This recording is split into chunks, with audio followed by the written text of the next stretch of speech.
throwing right-hander, 23 years old. He's a rookie. And if the Mets want to climb back into this series, they need their number 34 to step up here tonight. Who's he going to take on? It's the first change in the lineup for Ned Yost this postseason. That's because there is no DH. Escobar, Zobrist, Kane, the top three. In the middle, it's Hosmer, Moustakas, and Salvador Perez. And on the back end, it's Alex Gordon, Alex Rios, and Yordano Ventura. Here comes Escobar. Syndergaard set to go. 1-1, 2.77 ERA this postseason.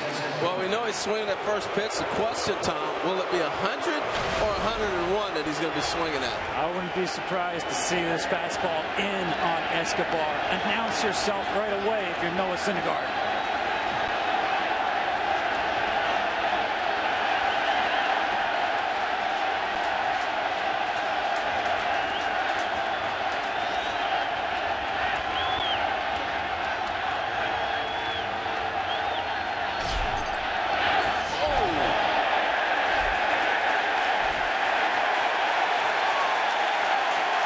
Mets fans love it. I don't think Moustakas did. Now that's announcing yourself. Game on.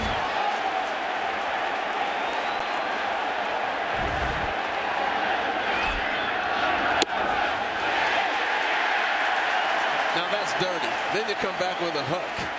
It's game on. No doubt about it.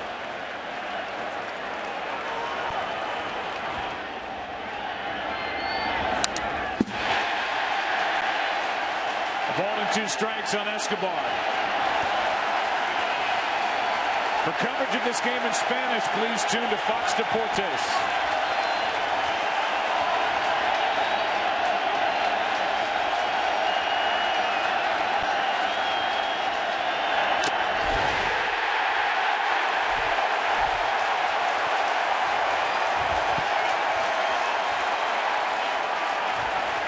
One at bat, but already a huge at bat because the statement Syndergaard is making. Not just the first pitch, but especially the last pitch. They get a fastball past Escobar.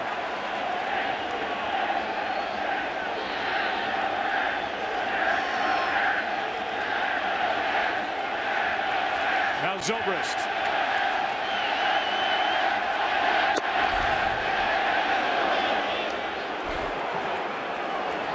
When we talked to Terry Collins before this series started, he's the manager of the Mets. He said Syndergaard had the most left in the tank of these young right-handers, and it's showing here tonight. 98. A ball and a strike on Zobrist. Yeah, I don't care if the first pitch is 80 miles an hour, knocked him off the plate. You had to do it. He's just been too hot. You got to knock him off the plate.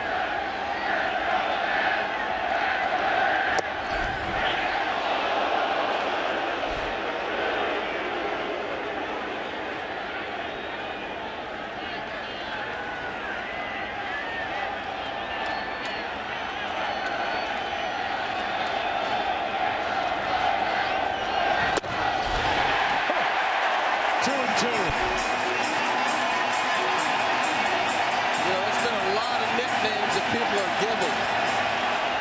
This guy looks like Thor. It's as fitting as it gets.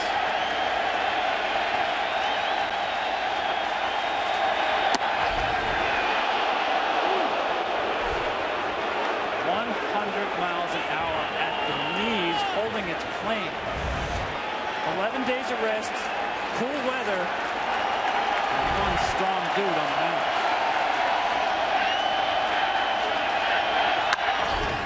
That's foul. Home plate umpire is Mike Winters. First base umpire Jim Wolf. Alfonso Marquez at second. Gary Cederstrom is the crew chief at third. Mark Carlson in right. Mike Everett in left. Bill Welke has moved to the home office for replays. 3-2. Here's Cespedes back on the move. Won't get it. Short hops the wall, and it's a one-out double for Ben Zobrist. So impressive as Zobrist after the 100 miles an hour held his plane, Tom, you're talking about that on the knees for a ball.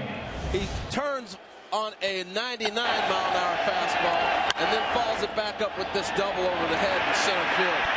That's a nice at-bat. Still being able to stay up the middle and turn on a ball inside. That's 99. It's great AB. He's got the best swing against Syndergaard. Watch how flat the plane of this swing is. Top hand hitter brings the barrel into the zone early and keeps it in the zone. Hello. Okay.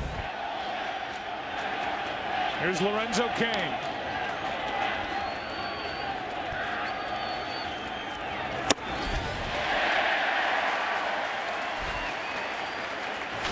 Cain has reached in 17 straight postseason games. Cain was shaking his head. He has no chance with that 98 above the hands. He has to make the ball down.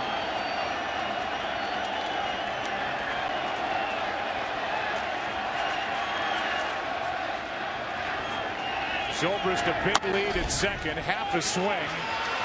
This is right. No play. First and third, one out. As it got past Syndergaard. Away, swing it. Well, that's the things they do. They put the ball in play. Even though it's a check swing, you still make contact. And he's off and running on the play. I like the fact Syndergaard tried to barehand it. It would be nice if he could glove it, but he's just going that direction. And after it gets by him, there is no play. Now with Syndergaard, you have to think about the stolen base. Usually always with a high leg kick. Stolen bases 15 out of 16 this year. The batter is Hosmer. Could put the Royals on top here in game 3.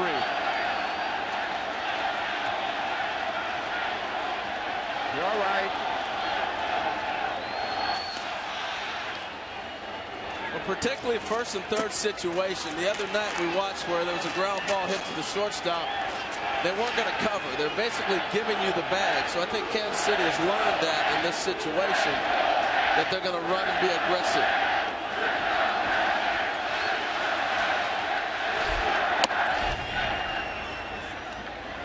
Kansas City's scouting report was that they could run on Travis d'Arnaud. The Mets catchers have not thrown out a base stealer since September. And that right there is a look for the bluff on Cain. You're looking to see what the middle infielders do. They didn't even budge. So now you know as a base runner, they're giving me that base.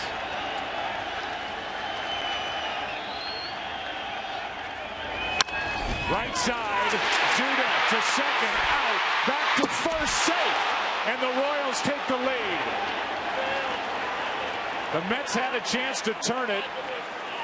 Syndergaard and Duda came together at first base, and in to score is Zobrist. First lead. It belongs to Kansas City. Well, you got an aggressive pitcher getting over there. Duda, a lot more athletic than you think. He gets up, makes the throw, and watch how quick he turns to go back to first base. This is just one of those tweener plays. You know, they're both trying to get there at the same time. And I do think if this ball's on time, somebody gets back to the base, they're going to be able to roll this over. They just didn't communicate. Now Moustakas, who was yelling out at Syndergaard on that pitch up and into Escobar. Strike one.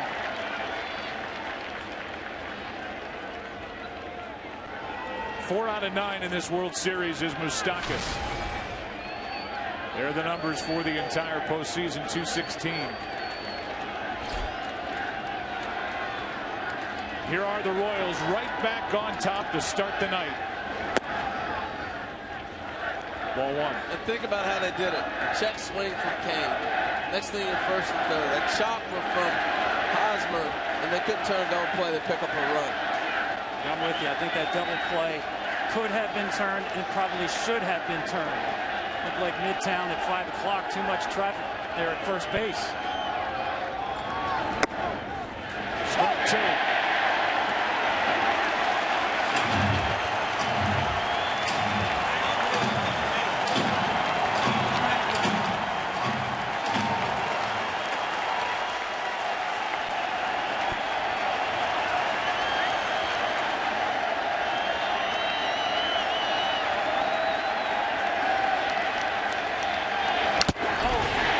just got a piece.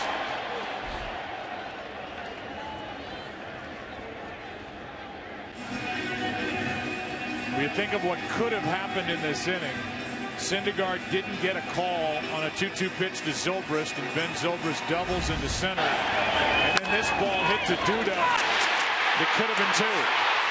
You see the throw is offline. I don't know whether Flores was confused about who had the coverage where to throw that ball. The out was lost. The run conceded. There goes a runner, and this is knocked down by Syndergaard to end the inning with the Royals on top. A double by Zobrist. And he scores, and a ball hit by Hosmer. Now it's Ventura to the hill. 1-0 Kansas City, Game 3. 2015 World Series in the lineup. For the Mets, their top 3, Granderson, David Wright, Daniel Murphy. In the middle, 4, 5, and 6, Cespedes, Duda, d'Arnaud. And on the back end, it's Conforto, the rookie, Wilmer Flores, the shortstop, and Syndergaard, who hit a home run this year. Against the young 24-year-old right-hander, older of the 2 starting pitchers here tonight, Yordano Ventura. Baseball's in such great shape. These ages you keep throwing out there, seeing guys perform. The next 10 years are going to be really special in the big leagues. You start looking at all the young talent across the board, including this guy right here. Already his 9th postseason start. He's not 25. He's 1-1 overall. And he fires in a strike to Curtis Granderson.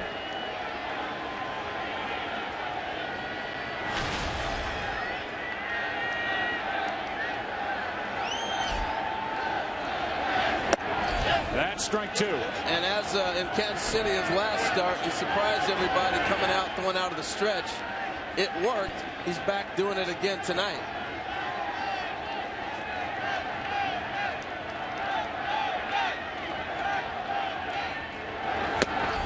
This is more of his modified windup, very similar to David Price. He does have one step in before he gets going. It's interesting, he came out in that stretch after warming up, as you said, Harold, in the bullpen before the last start, wasn't comfortable out of the windup. Now he's gone back to that modified windup, a little higher velocity.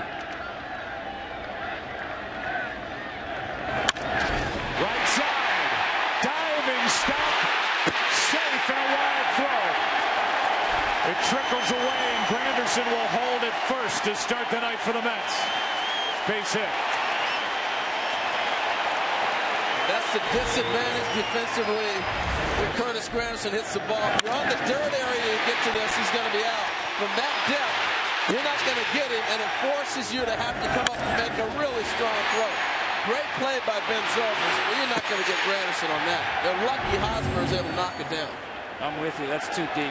That's fine for Lucas Duda, but not someone who can run like Granderson. The question right now for me, for the Mets, is what is New York going to get out of this guy, their captain, David Wright? He's had the bad back. He's got spinal stenosis. Played less than 40 games in the regular season. It's a cold night.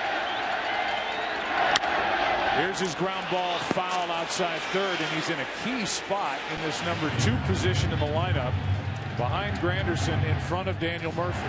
Yeah, it's a critical spot because he's not a guy that's going to move a runner with a bunt or hit and run or anything like that. Not at this stage in his career. He did get a couple base hits on some fastballs in Kansas City. It looked like some life was starting to come back to his swing, but it's a lot to ask, having missed as much ball as he's missed this year.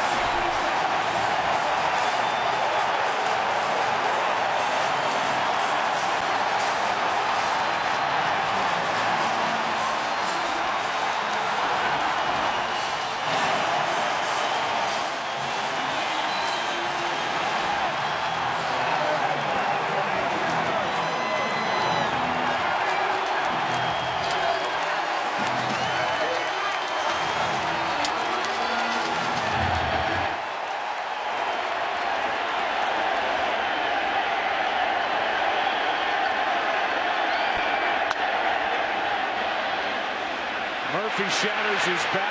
Escobar has the first out.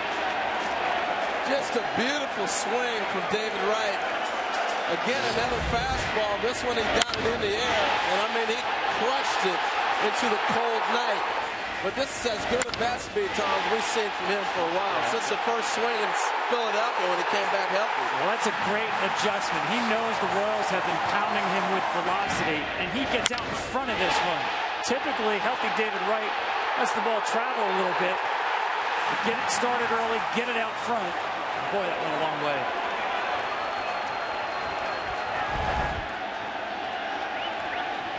Now Cespedes 1 out, 2 runs home, 2-1 Mets. It's been a long time for David Wright. Been through a lot of suffering in this organization, hanging on. That's a great moment for him. It just really is.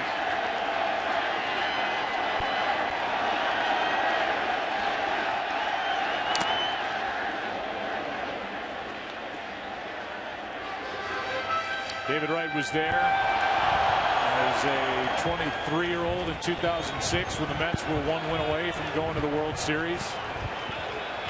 And some downtime since then, but it has all come together now. By working his way back into game-playing shape, Wright gets to be a part of it. He just gave these fans here at Citi Field a jolt on a cold October night. And Joe, when you talk about game-playing shape, his regiment just to get on the field. He got there 11:30 the other day, working for 2 hours just before BP to get his body in condition to work and handle batting practice. That's strike 3. Good breaking ball from Ventura. 2 out. The first baseman, number 21. Gorgeous pitch. Right there on the corner, just dropped down on a beautiful pitch. That's his go-to pitch. 2 strikes. You'll see that curveball on the same side of the plate. To lefties down and in, to righties down and away.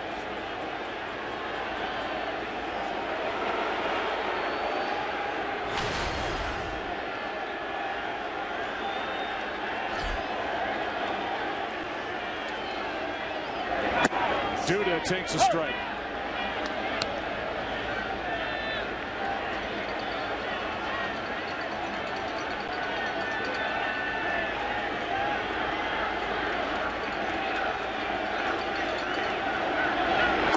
Are undefeated so far in this postseason. When they score a run or more in the first inning, 5-0. They fail to score, they've gone 2-4. They lead here 2-1.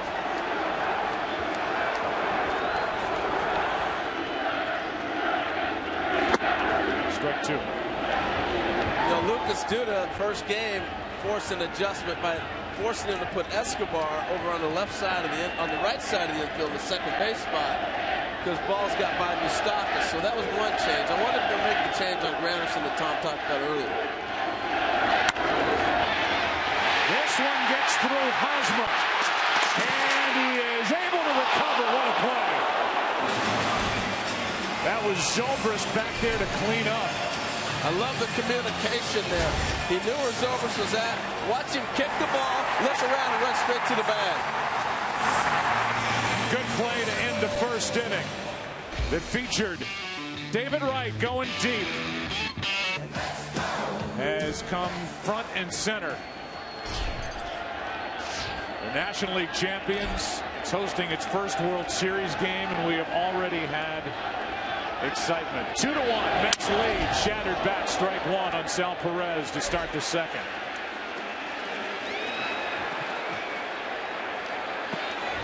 And tonight, it was Mike Piazza, 6-time All-Star with the Mets, who threw out the first pitch. Mike's got a good shot getting into Cooperstown this year. The numbers keep growing every season.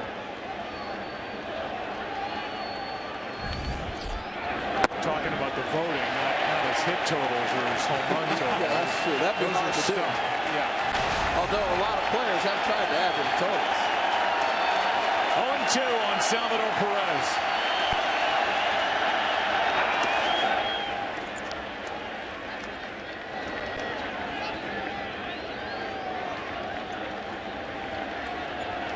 Nicknamed Thor, but he's also a big Game of Thrones fan. He's into season 5, but hasn't watched the end of it. And he has a ball inside on a check swing by Salvador Perez. And wow, looked like he went a long way on that. Sure did. I agree. Generally, rule of thumb is when that bat crosses the line of the foul line, they'll ring you up. They got away with one. Did you see that last replay, how fast it is, though? Tough for them to pick that up. Here's a little flat ball down the left field line. It's fair. And from that check swing to a terrific play by David Wright to hold Perez to a leadoff single. Well, that's a break for Kansas City on that check swing, and Salvador Perez took advantage. Yeah, and I love what you said about the play by David Wright, though. He put his head down, wants to slide, pick, and throw. Beautiful. Because you're talking about a leadoff double that sets up the rest of the inning as opposed to a runner on first base. That's a great play. And Thor's like, I can't throw it any harder than that. Busted up 2 bats, still gave up a base hit. Now Alex Gordon. Remember, as we make our way through the bottom of this lineup for the Royals, that's been so impressive and so good, 1 through 9. Now we're in the National League City, and in that 9 spot, it's no longer Alex Rios. There's no DH. In the 9 spot, it's the pitcher Ventura. 1 ball, 1 strike. And Joe, that's what struck me with the first pitch to Escobar. Because Syndergaard's got a hit. That's the difference with the American League pitcher and a National League pitcher. There's no fear in this young man. I'll throw at you. You may throw at me. That's okay.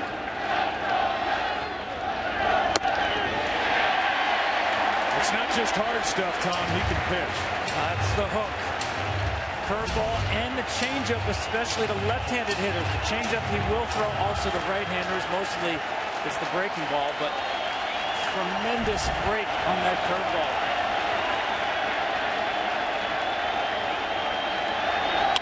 That is a base hit into right. And it's 2 on with nobody out for Kansas City here in the 2nd. And it's more of the same. 2 strikes, but can't put Kansas City hitters away. Unbelievable. 11 2-strike hits in this series now for Kansas City. 2 in this game. Look, we're watching some old school hitting. You hit off the fastball and you adjust everything else. He throws too hard, all their staff. So you have to hit off the fastball and then you adjust the off-speed pitch.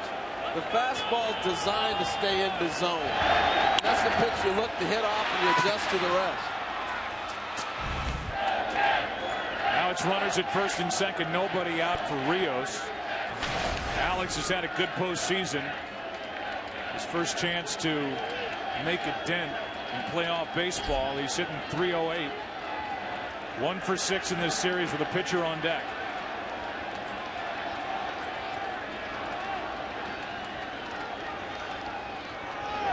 That's into left field, a base hit off the bat of Rios. Perez will dig around third, come to the plate at third, safe, and at second and third with nobody out. And immediately David Wright says, challenge that play.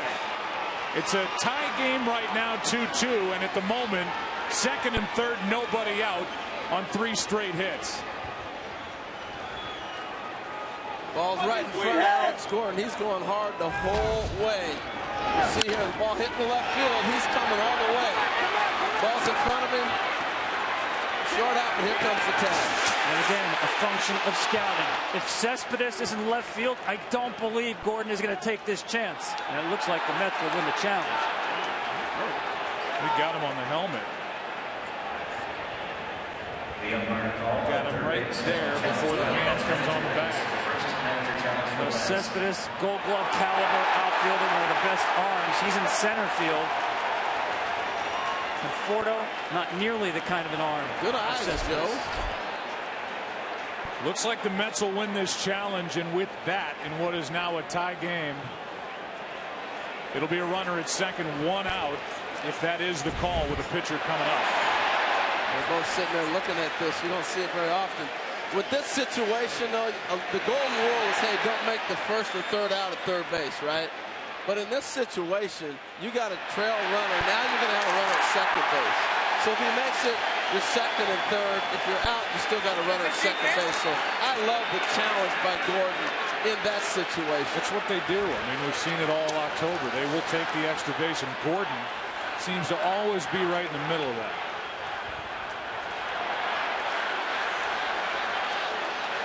Don't forget, too, you've got the pitcher, Yordano Ventura, coming to the plate. And no offense, but he's the out call there. He's an automatic out.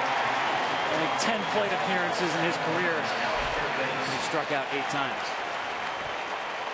Lightning quick hands by David Wright. I was going to say he's made 2 good plays in this inning defensively after homering in the bottom of the first. Yeah, and they're not going to show up in the box score real big. It's great plays, but man, to take that throw and get the slap tag down, great hands, David. All right, the challenge from Verducci for Yordano Ventura. 0 for 6 when he was swinging it during the regular season during interleague play. Runner at second, 1 out now. Tie game 2-2. Strike 1. I asked him about facing Syndergaard as well, and he said, my hands aren't going to like this. He doesn't even really practice hitting. They do practice bunting here in the last month, but not many reps in the cage at all for Yordano Ventura.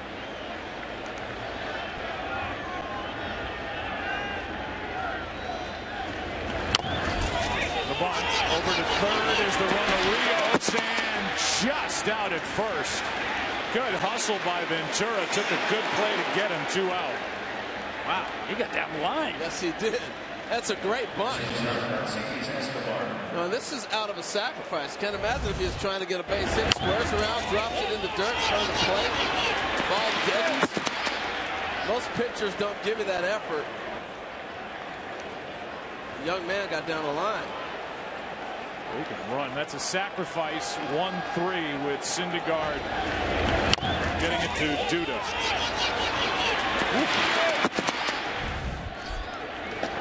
Now the ball gets away. In comes Rios, and the Royals regain the lead. The little things. With Ventura moving the runner up. And Rios following on the throw to third when Gordon went to third. A lot of guys stopped at first base. All those little things add up to a run for the Royals. Just didn't get all the way down. You have to anticipate the ball being in the dirt on the curveball. Here's one into center field off the bat of Escobar.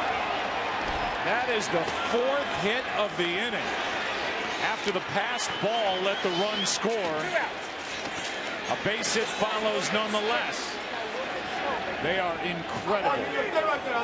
I'm going back to the first pitch. Did he wake up a sleeping dog? I know they're up 2-0, but from the first pitch of the game, all of a sudden you saw Moustakas and the rest of the team say, okay, game on. Even Escobar sitting at the plate.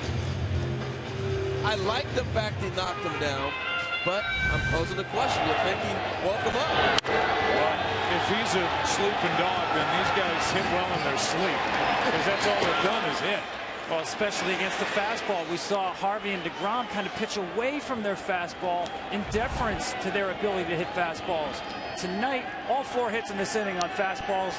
The Zobrist double in the first inning on a fastball. 2 runs on 4 hits in the inning, and the frame continues for Zobrist.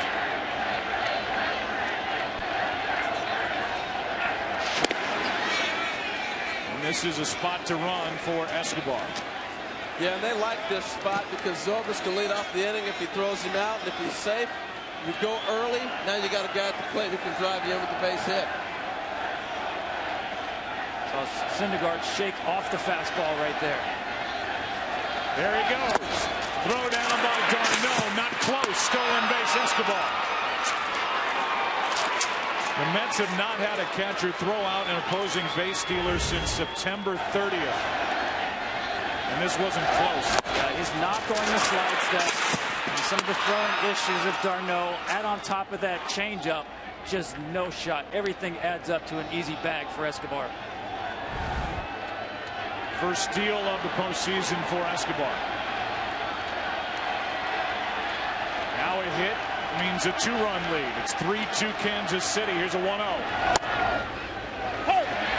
They have made Syndergaard work. Already 36 pitches. Yeah, and it's almost a catch-22 for Syndergaard. You don't want him to give up his stuff, meaning if he can't get 100 miles an hour on his fastball by slide stepping, don't do it then. You got to get the hitter out when he gets the second if you do.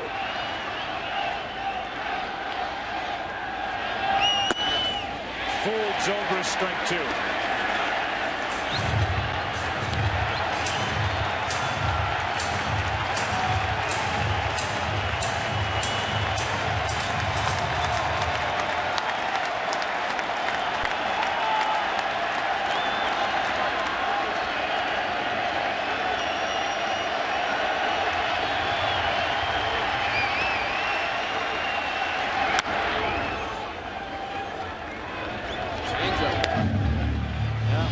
Not surprised. Zobrist on the Syndergaard fastball. It's a good matchup because of the plane of his swing. Breaking ball, and you just said there, the changeup in action already in the Mets bullpen.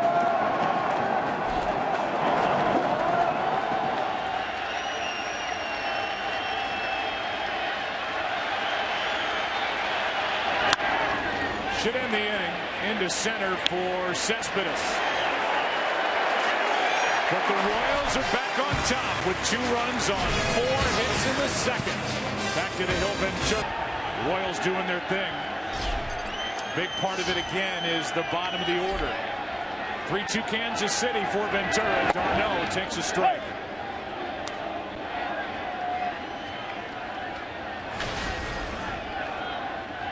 The numbers for d'Arnaud. He's 1 for 9 in this World Series. 8 hits this postseason. 3 of them have left the park.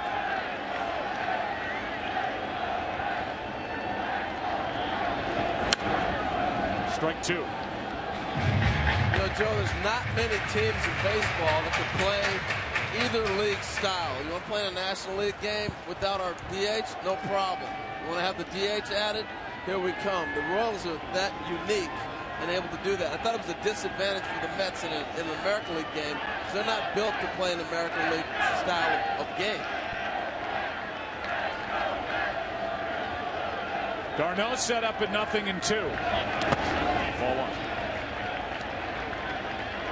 It's a big key against Ventura. He wants those chase swings on 2-strike curveballs to stay off of those pitches. He'll stick with that pitch. You got to have the confidence in the catcher that's going to block that ball in case you get a swing. And that's one of the things Salvi does so well. Here it comes again.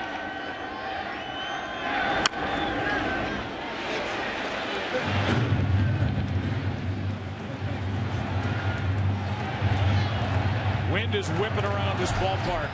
Citi Field here in Queens.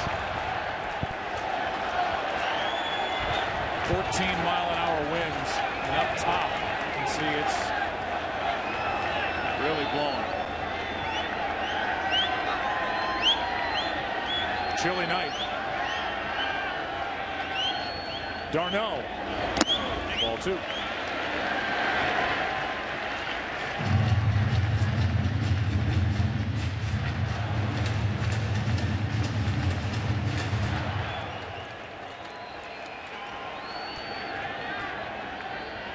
Temperature's 52 degrees at the moment. Feels colder than that. 2-2 pitch. Upstairs, full count.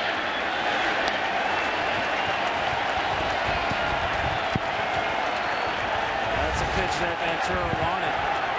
Like it ran back over the plate.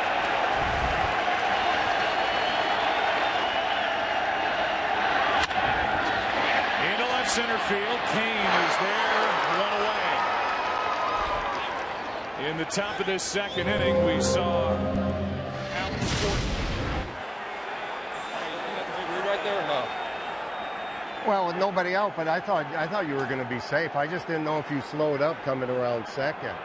I kind of like double take. Hey, we've been aggressive all year.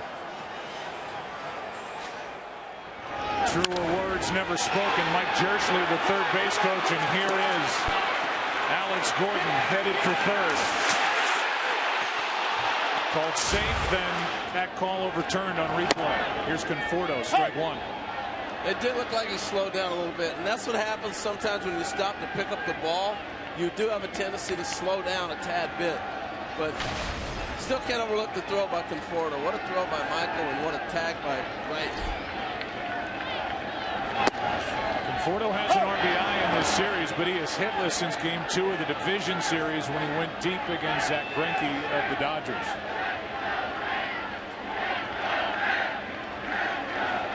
The rookie.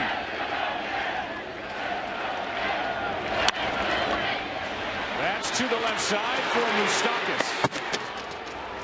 2 out.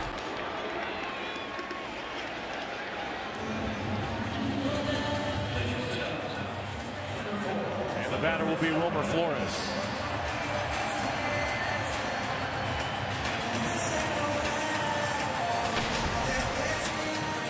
Ventura trying to put up the first scoreless half inning in this game.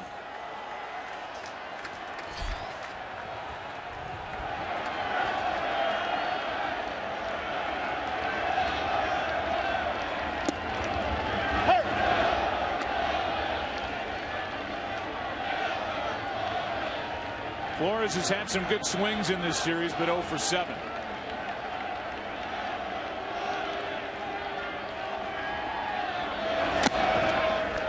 He has, and they continue to bust him in. I think they're flirting inside a little bit too much on him. I'm waiting for him to really jump on one. Saw a lot of balls inside, and as the series progresses, you start to look for a certain pitch. Into right, and that will carry to Rios. And that will send Game 3 into inning number 3. A look at Times Square. Seen with Andrew, Roberto Clemente's wife Vera, along with her 3 sons, Luis, Roberto Jr., and Enrique, along with MLB Chief Baseball Officer Joe Torre and Steve Hainer of Chevrolet. Here's Lorenzo Cain as we go into the 3rd inning, 3-2. Royals on top here in Game 3. Kansas City leads 2-0. It counts 2-0. And everybody's got a plan until you get socked in the face. Syndergaard came out trying to establish fastball. First 2 pitches here to Cain off the plate with sliders. Mixing in much more of his secondary pitches now.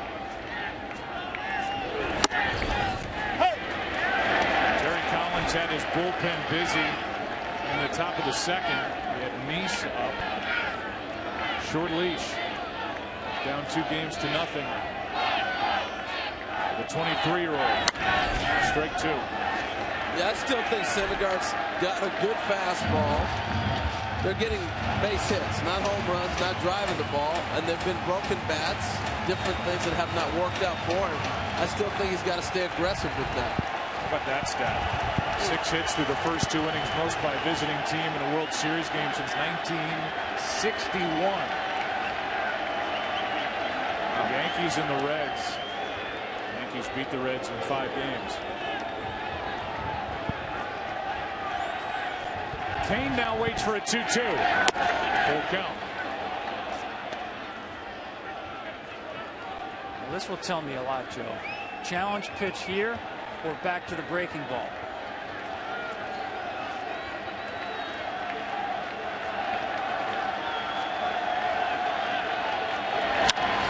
Got under it. Straight up on the infield for Flores, and he's fighting the lane. You have to be wearing a major league uniform to catch that ball. Let's go down to Aaron Anders. Aaron. And Joe, when we saw Noah Syndergaard throw inside to Alcides Escobar kind of knock him down, we had that shot of Mike Moustakas just absolutely barking at the mound. He hasn't been the only one. Salvador Perez, really this entire team just yelling, screaming. Harold, I know you said that may have woken them up. I know that they were awake at the start of this game, but this is the loudest I have heard this dugout throughout this series. The coaches walked by and said, yeah, we're a little fired up. Aaron, thanks. Hosmer hammering at that first high delivery, strike 1. Yeah, you know, you look for any edge, and anytime you start a game with a guy getting knocked down, it's kind of gets the blood flowing quick.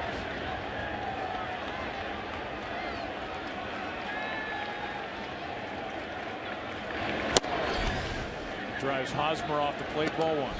I like how he's using his fastball. I didn't like the 2-2 slider. If you miss 2-2 with a breaking ball, what's he going to throw you 3-2? He's come with the fastball. He's lucky Kane missed that.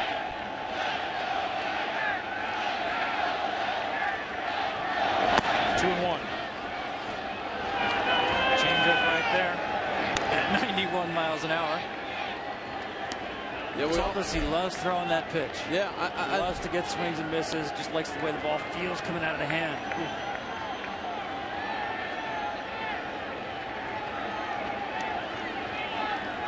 The 2-1.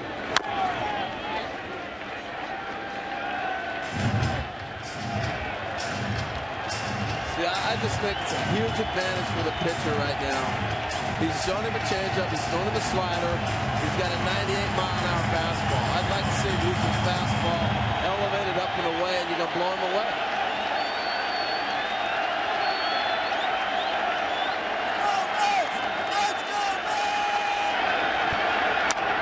Good swing by Hosmer on the 50th pitch of the night by Noah Syndergaard.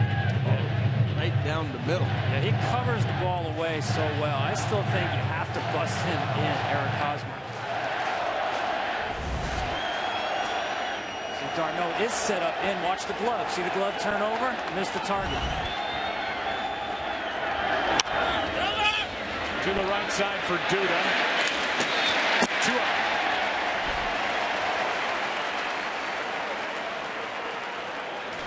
Just he's so good. Just slowly keep the game plan. Keep him in the ballpark. That's all.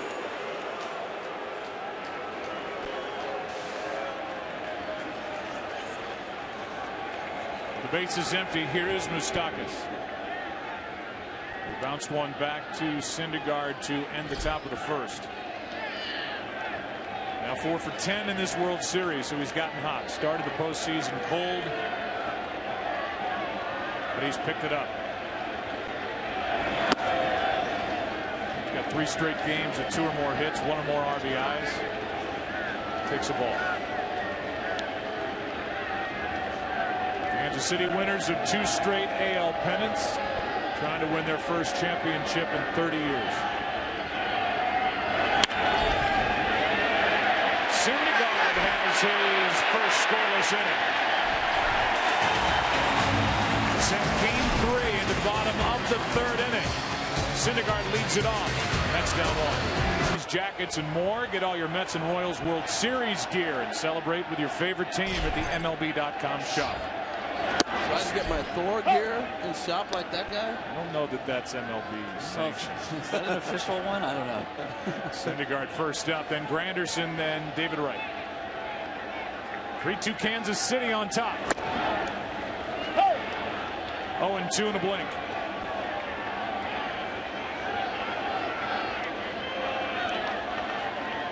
Nine hits during the season for Syndergaard, and he is on to start the inning. Rios came up and wanted to fire to first, but Syndergaard has a leadoff hit. Hunting a breaking ball. And they've got a really good hitting, pitching staff.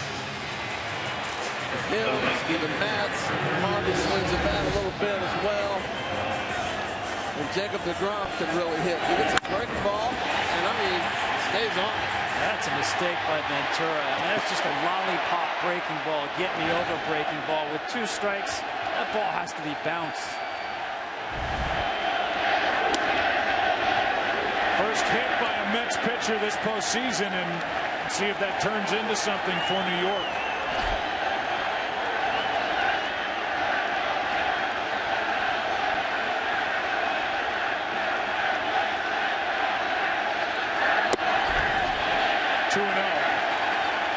And a visit.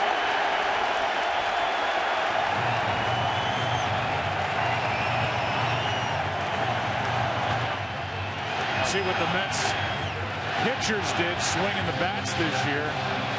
They led in both hits and RBIs, so they know what to do. And just adds another piece to the puzzle to back up the good pitching.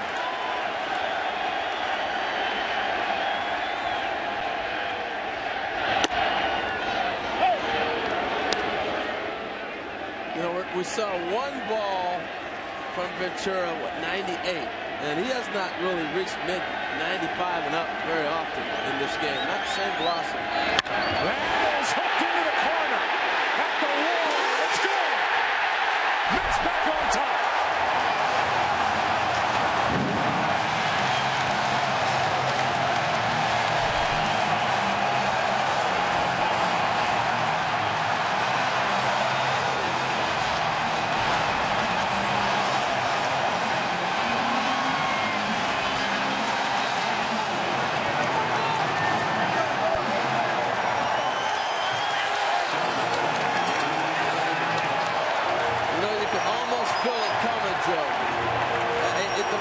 The challenge wasn't there. The velocity's not there. That's going to blow Granderson away. The way he took the pitch before, and he jumped it.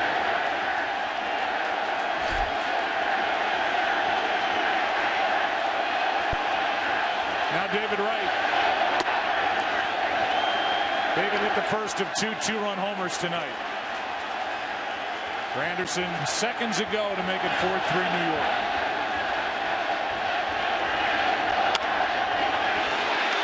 Moustakas long throw. One out. Back to the homer. Well, this ball gets out in a hurry. Tries to get in on him. Real simple swing. Plays 330 in the corner. But it's a line bullet.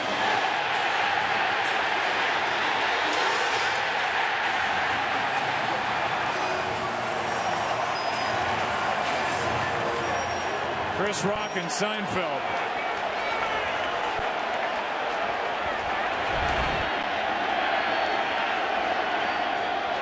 Granderson puts a charge into this crowd. Now Murphy, who's been doing it all postseason, is now 2 for 10 in this World Series.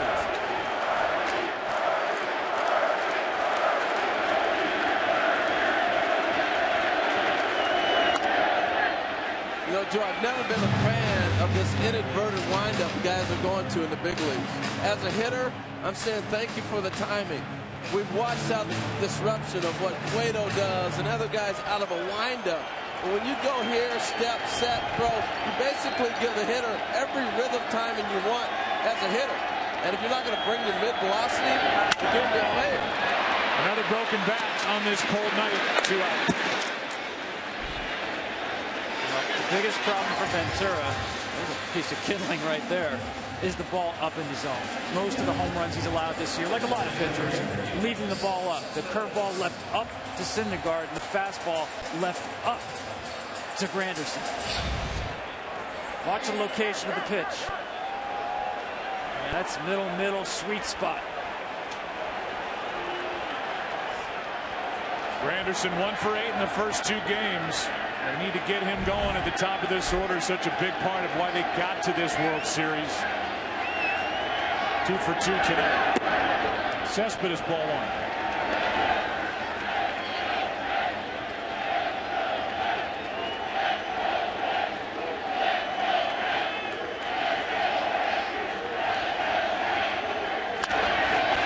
Backing up Moustakas. Good play. Long throw. Nice work by the Kansas City third baseman. But in the inning, Syndergaard got on with a base hit to start it.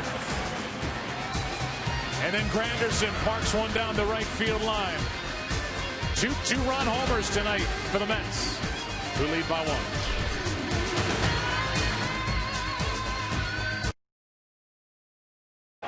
Yeah, I was blown away the other day when you were talking about October 27th. They both won their titles on that date. It's been a while for these two franchises. The Royals came so close a year ago. Perez, first pitch swinging. David Wright. 1 away. Salvador Perez now 1 for 2. Tonight's telecast is sponsored by Fitbit. Find your fit. By Walmart. Walmart proudly supports our veterans. Visit greenlightevent.com to learn more. And by DirecTV and AT&T. They're now one, bringing television and wireless together. Watching the reaction of these infielders, this looks like fast dirt because they all look like they're getting fooled. How it jumps on top of it. Play by Moustakas on the backhand. That ball took off right there. David Wright. They just don't look like they're flowing through it. It looks like the ball's eating them up a little bit. Here's Gordon. The number 7 hitter now in this National League style lineup with a pitcher batting 9th. 1 ball, 1 strike.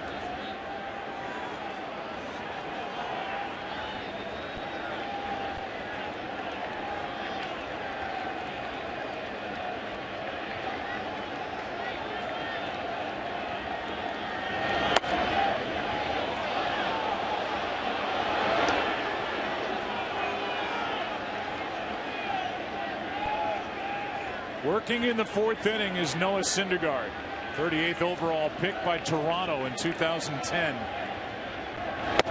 That's a strike, 2-2.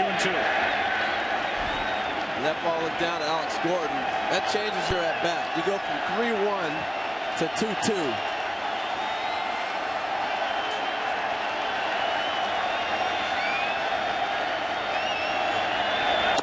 Got him looking, 2 out.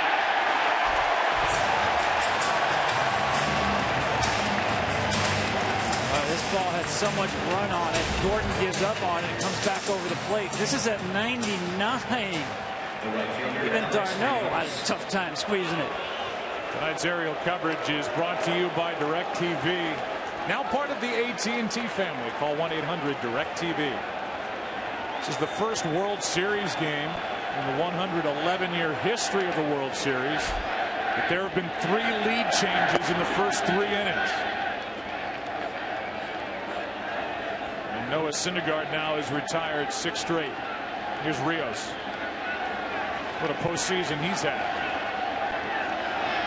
RBI single his first time up tonight and a run scored. That's a strike. Yeah, he is really pitching now. Mixing in more of the 2-seamers, the breaking ball there, change-ups to both right and left-handers. Establishing a nice groove here with Darno.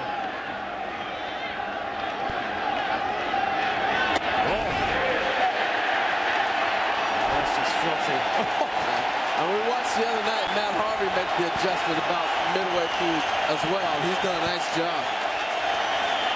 I love the nickname.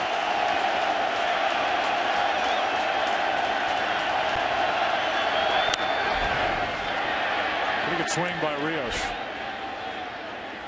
I know we've said it a couple of times, but think about the construction of this team by Dayton Moore. Rios is added. Kendrys Morales is added. They've drafted well. The guys like Gordon and Moustakas, Hosmer, pieces that have been changed from a year ago. Rios a part of that list. Here comes a 1-2 to Alex. Flores. 7 straight retired by Syndergaard. Bottom of the 4th in game 3. 4-3 Mets.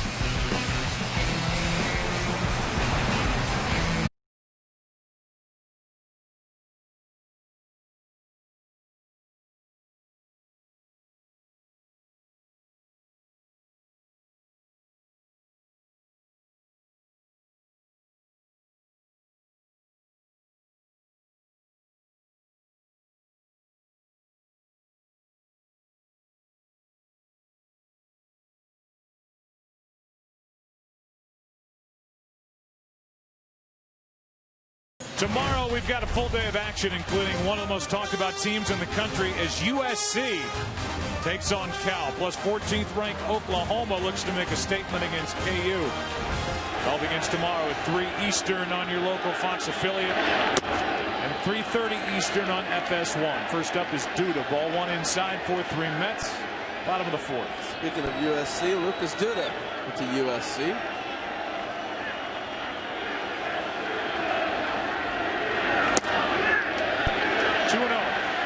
His high school coach, Gary Rungo, is retiring after 30-plus years at Arlington High School in Riverside, California. And he was mentioning that to me, so Coach, congrats for a long run. There's a strike as Ventura finally finds the inside corner. 2-1.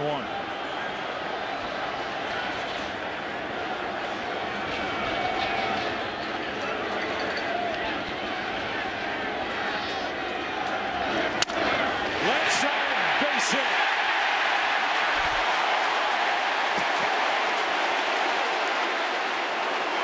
Third inning of the first 4 that the Mets have put their leadoff man on. We had a chance to visit with Ned Yost, the manager of the Royals. And the first question was about this pitch to Escobar that started the night, that it got their dugout's attention. Yeah, I didn't expect him to throw a strike, but I didn't expect him to throw it that close to his head either. Yeah, well, let's talk about what we've seen so far. It looks like Syndergaard settled in a little bit. And what are you seeing out of Yordano Ventura? He's throwing the ball good. He's not getting, racks for base hit runs. He's made 2 mistakes, a backup cutter to Granderson and a high fastball to David Wright. To do the 4 runs worth of damage on him, but he's throwing the ball okay. This is a great atmosphere here as it was in Kansas City. I'm taken by your team. There is no panic, and that's what we've seen all postseason. And tell us why. Why is your team so confident? Well, I think the postseason experience last year taught them a lot, gave them a great deal of confidence, and they just have a great belief in each other and themselves that no matter what the situation is, that they're going to battle to the end and overcome it. And they have a manager who just lets them play. Just lets them play. That's the fun part of it. All right, Ned, thanks. All right, guys. Well, while we hear from Ned Yost, it's been a single the opposite way off the bat of Duda while they play Lucas to Pole. And then Pole, Travis d'Arnaud did with a rocket down into the left field corner. And the Mets leading by 1 have second and third and nobody out. Yeah, the thing that's concerning watching Ventura is he's trying to pitch instead of letting the ball go. This is a guy that lives in the mid to high 90s. And we're watching him 92, 91 pop up on the radar gun because he's trying to get movement. I would just say reach back and go get him, what you've done all year for us. Well, he's got command issues tonight. There's no question. That ball's out of the zone, but it's up, easy to get to. Pitch to d'Arnaud, another ball up. Got hurt last inning with a couple of balls up. I got to be honest with you. These are warning signs. I'm not sure how long I'd stay with him with the ball up this much.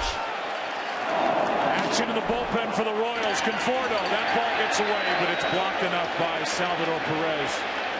The runners stay put as a left-hander. Danny Duffy gets loose for the Royals in their pen.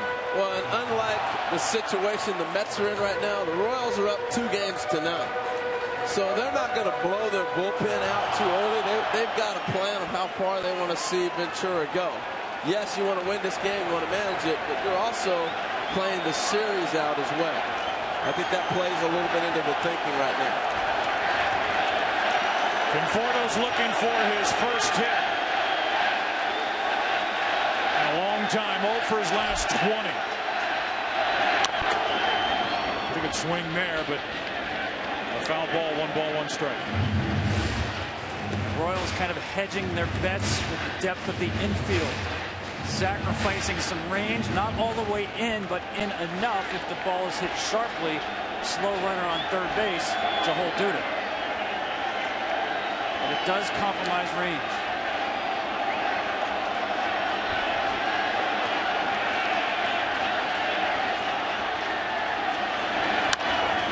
To the right side, Duda comes to the plate. He scores the run and safe. It's 5-3.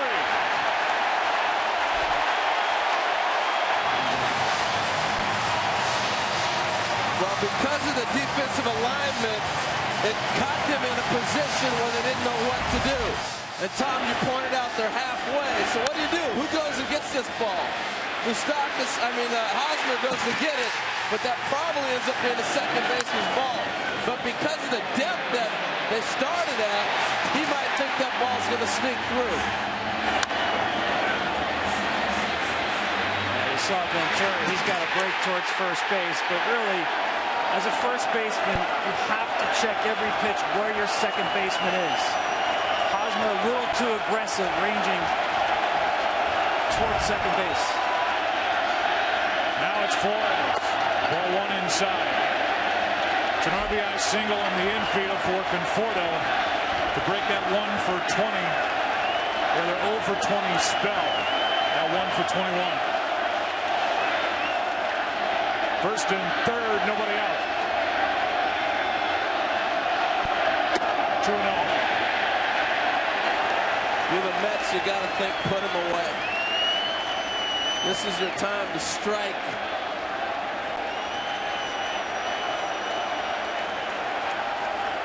I would be careful with these fastballs they're throwing Flores inside. That's his nitro space. Little pop-up on the infield. That's a big out. With a pitcher coming up, 1 down.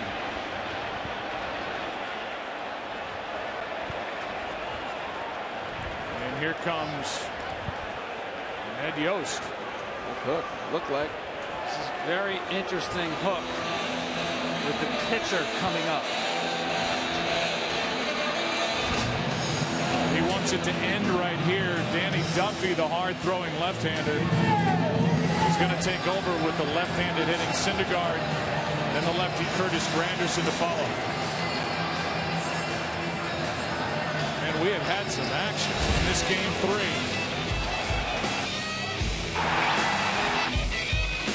3 different lead changes. Mets trying to add to what is now a 2. I thought it's an interesting hook. This is a safety squeeze situation. And to me, Ventura is a better defender coming off the mound than Duffy. Squeeze is in order if the Mets want to go that way. First and third, 1 out. Syndergaard does have a hit. Shows the bunt early. 1. 2 things for me.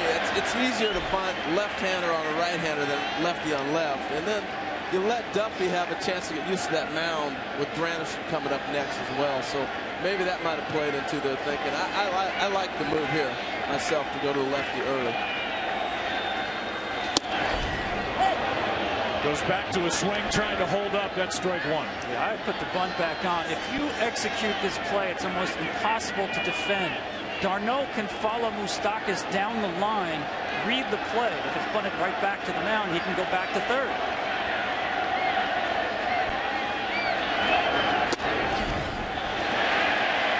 See how far Moustaka comes in to play the bunt. Darno doesn't have to worry about anybody behind him.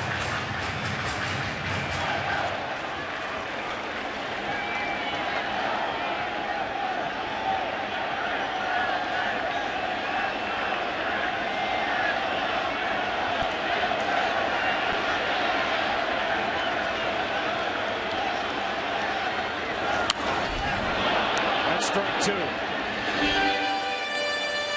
I get your point, but I think it's an easy play to defend if you do it right. You're looking, the whole point of being on defense is get the out and not give up a run. Because you got the left-handed hitter on the on-deck circle you want to get out anyway. So get the out.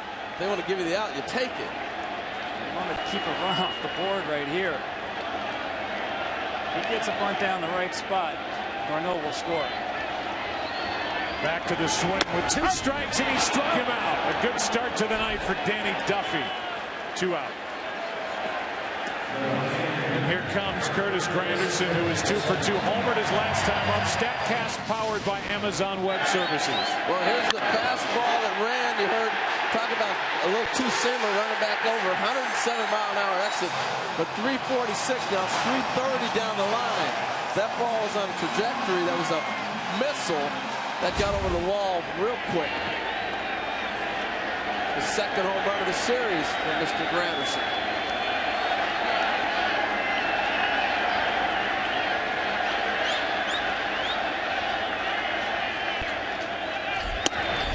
Ball 1 upstairs. This is why you make the move for Kansas City. Believe it or not, this is the guy they want, the matchup for Duffy.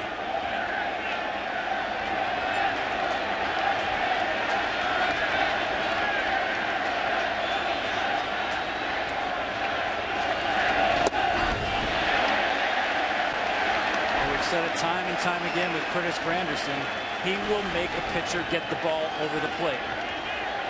Duffy at times trouble with that fastball command.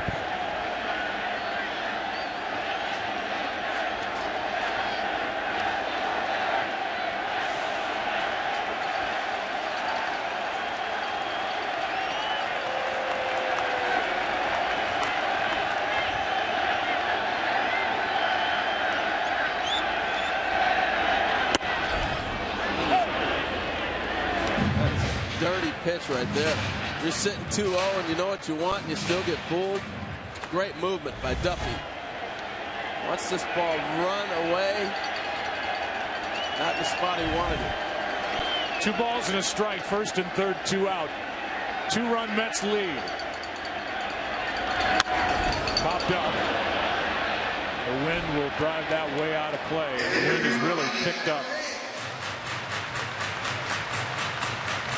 Yeah, after seeing that fly ball, the pop fly that Flores caught, I don't know if anybody wants a pop up right now. That doesn't do it justice. Up top, I mean, it is blowing.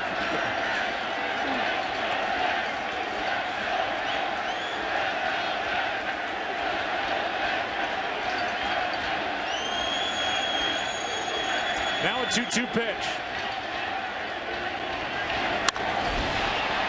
In the air to center for Kane. And Duffy does a nice job out of the pen. But the Mets get a run. They leave a couple on. And lead it. Years old, never played above Double-A. The Royals wanted him because they wanted a second infielder for the National League City. And he is really, really fast. He is their star position player prospect in the organization. Switch hitter.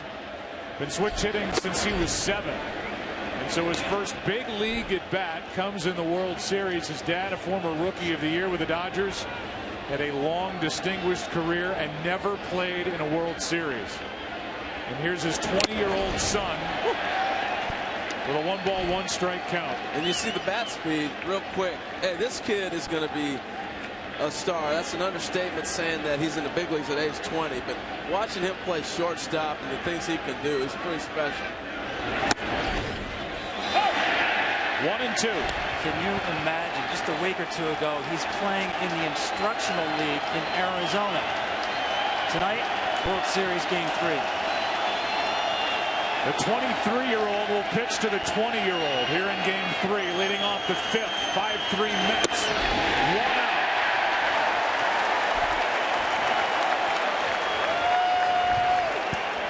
The old guy won. Not too often you're going to get your first major league at bat and the guy's throwing 100 miles an hour at you. Good pitch from Syndergaard, and that is a young player that the Kansas City Royals, with their organization, is in such great shape. And Mondesi is somebody the Royals fans can look forward to cheering for a long time. Escobar takes a strike. That's worth repeating how high they are on Mondesi. Before they made the trade for Zobrist, there was talk within the organization of committing to Mondesi at second base. I think at this point they made the right choice. Zobrist has a double and a run scored tonight. He came in .315 hitter this postseason, and he's been lethal from the 7th inning on with a bat. Strike 2. One of the reasons that the Royals got excited about Mondesi was watching the success of Francisco Lindor and also Carlos Correa in Houston. Those 2 young players came up and really dominated the big leagues in their short period of time. It gave them confidence to believe their young guy was ready too.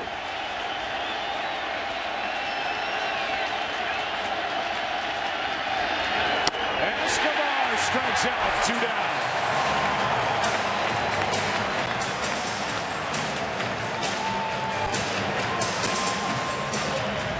Swings and misses. The Mets are finding their equilibrium with these young guns. Syndergaard with the secondary pitches getting Escobar.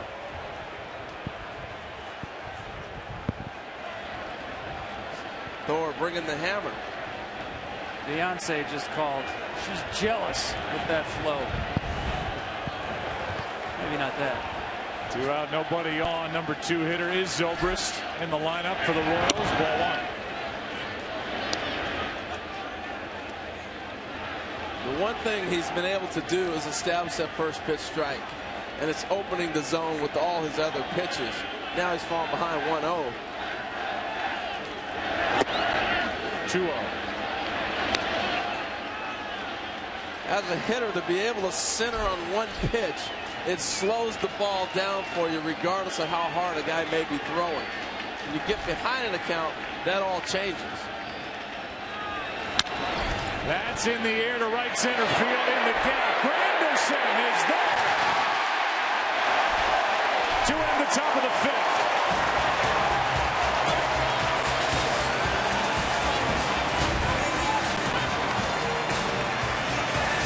Straight. Here he is leading off the fifth with Murphy and Cespedes to follow against Luke Hochevar. Strike one on this hard throwing right-hander.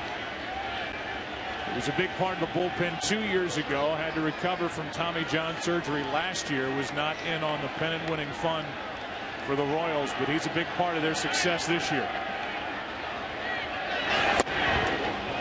Strike two. And that cutter is his best pitch, his favorite pitch. And I'll tell you, Joe, it's gotten better and better as he's gotten farther away from Tommy John surgery. The second half of the season, he's really been locked in.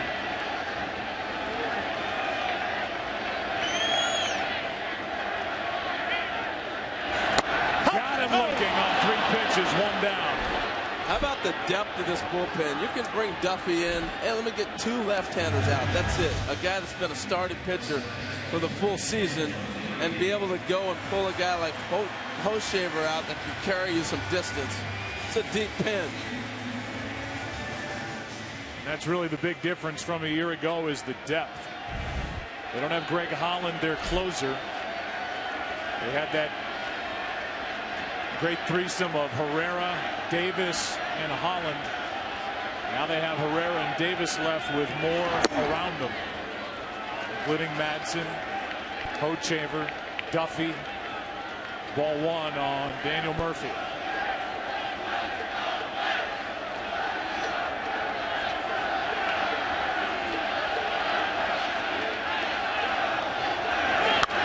That's a dangerous foul ball.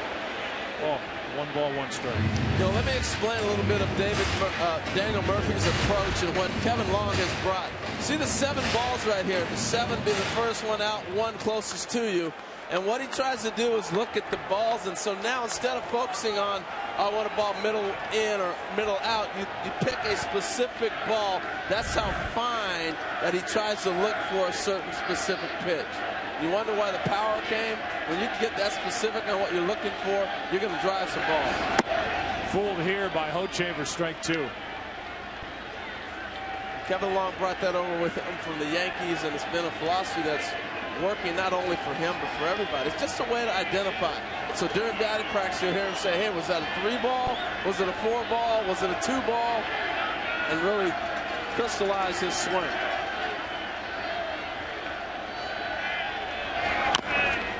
That's off the plate. Hochevar makes the stop and the throw. 2 out. And with the bases empty, 2 out, Cespedes is coming up. Tonight's telecast is sponsored by MasterCard. Join MasterCard and stand up to cancer for a priceless cause.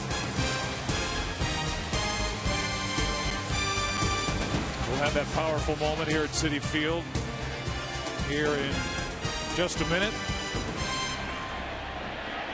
As we play here in the 5th, Syndergaard is settled in. He's retired 10 straight. He and the Mets lead by 2.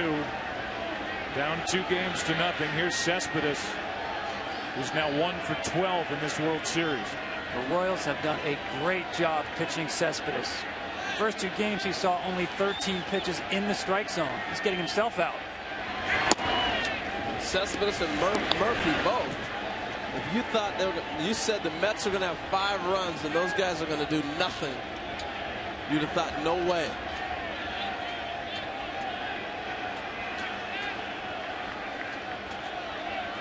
A 1-0. That was one that Cespedes would like to have back. 1 ball, 1 strike. You got a pitch there. Now, let's say that shoulder, remember at the end of the NLCS, complained about the shoulder, came out of the game, is perfectly fine. And he's not going to change his approach. He's going to be aggressive.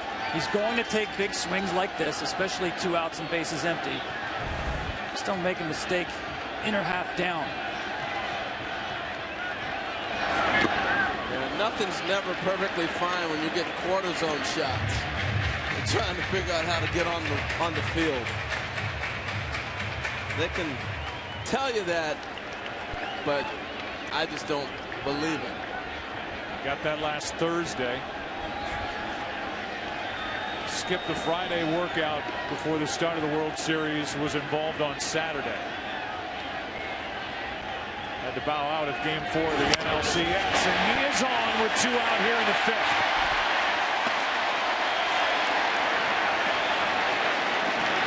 That is no small hit with the left-handed power of Lucas Duda coming up. I love how he came out of the box. From up here, I thought he was going to challenge to go to second. Watch how he busts coming out of the box right here. And that puts so much pressure, and it may not happen right now, but it goes in the memory bank for later in the series that he will challenge you, and that puts pressure again on the outfielders. I wonder if he wants to stay put with Duda up at first base, because Hochevar, the Mets had him at 1.7. David Wright tried to run on him because he's so slow to the plate, was thrown out in Game 1.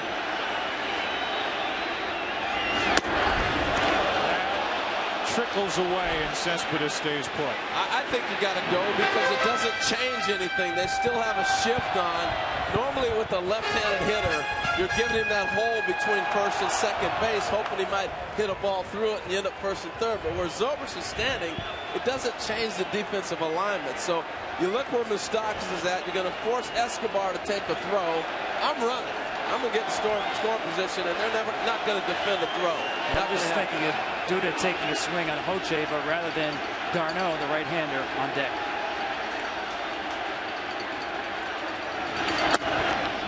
Duda tied up, 1 ball, 1 strike. Nasty cutter. It looks like he's tough to pick up. Hides the ball a long time. That would be ball number 0 for Kevin Long. Off the plate, in. Duda 1 for 2 tonight, 5 for 11 in this World Series. But no long ball yet.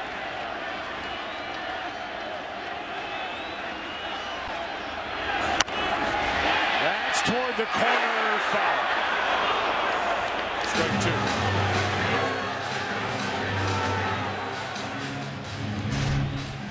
You know, Tom, in Kansas City, you were saying it's a perfect pitch by the pitcher when a guy pulled a ball foul like that. That's another example right there. This is a perfect pitch by Hochevar. There's nothing Duda can do with this ball, not to keep it fair anyway. Look at the run on this. He's so far out in front, the timing's off, that he's not going to keep this ball fair the minute he makes contact. Look where he's making contact at. That ball's not going to stay fair. No way. Very difficult to keep that pitch fair. Very few guys really have to pull the hands all the way in and try not to get the hook spin when you hit it so far out in front. Now you got him set up for 2 or 3 different ways to get him out when you get a hitter protecting that cutter that much. That's a throw over to first right here.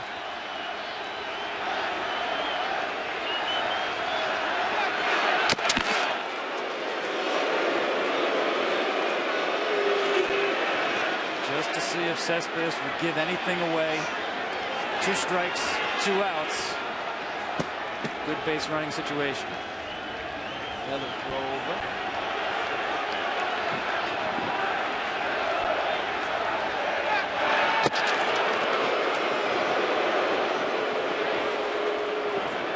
He doesn't look runnerish over there. No. Hands on the knees, unless it's a very good deke. Well, the reason they're anticipating it is for that simple reason. You're probably not going to come back and intentionally walk him when you got 2 strikes. This is a slide step, speed it up, little cutter here coming at him now.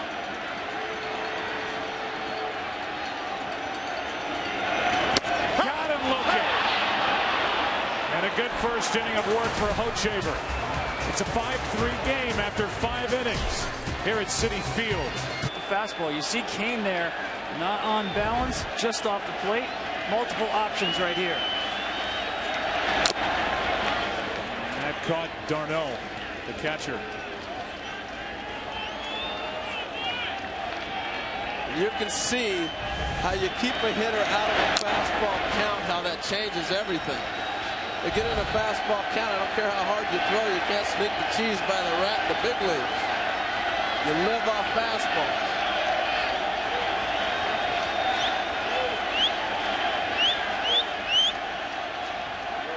Here comes a 1-2 from the kid. Tied him up. One away. Strikeout number 5. Alex Rodriguez is now a part of the Fox family. Alex, you're watching from out in the outfield. What are you seeing from this 23-year-old right-hander? Well, I'm seeing that he made a really nice adjustment, him and Travis. You know, he gave up 4 hits in the second inning and all in the same pitch. Fastballs in.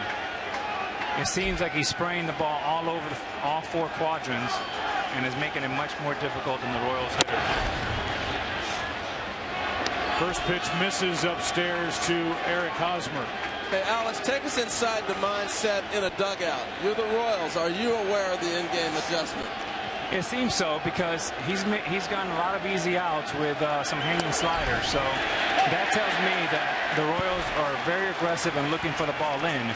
But Harold, when someone throws as hard as Noah, and his average fastball tonight has been 99, he should never miss down under the strike zone with a fastball. All his misses should be up, up, up, up. Totally agree, because anytime you get a fastball up, for people that are watching at home, it looks like it's in your eyes, it's enticing, but the ball's by you. A ball down gives your eye leverage, able to lever that ball a little bit better. Here's a 2-1.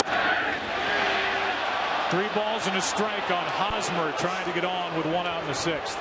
Alex, I got to ask you about, we've seen the 2-seamer at 98 and 99 with run, and the difficulty for a hitter on that pitch. Yeah, it is a little bit like Mariano Rivera.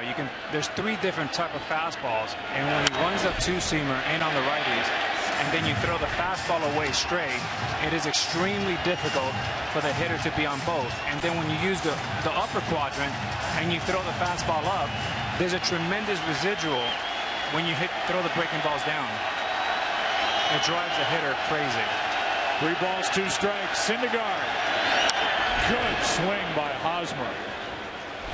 And that's what you're talking about right there, Alex. That ball's down. If he gets it up, I think he throws it by people, even when you know that fastball's coming.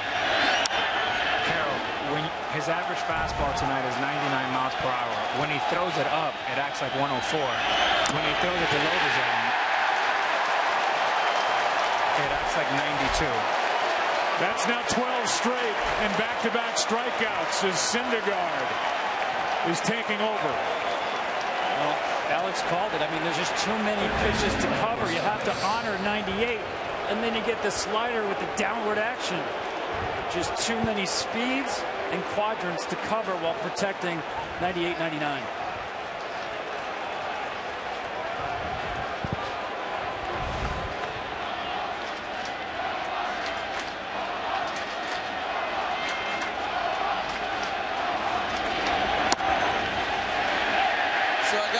You got a nickname early on, A-Rod. That's because Alex Rodriguez shortened the nickname for Thor. Have you seen a name more fitting than a guy looking like the character? You know, Harold, my strength is not nickname, so I'm going to leave that one alone. 1 ball, 1 strike on Moustakas, who goes by the nickname of Moose.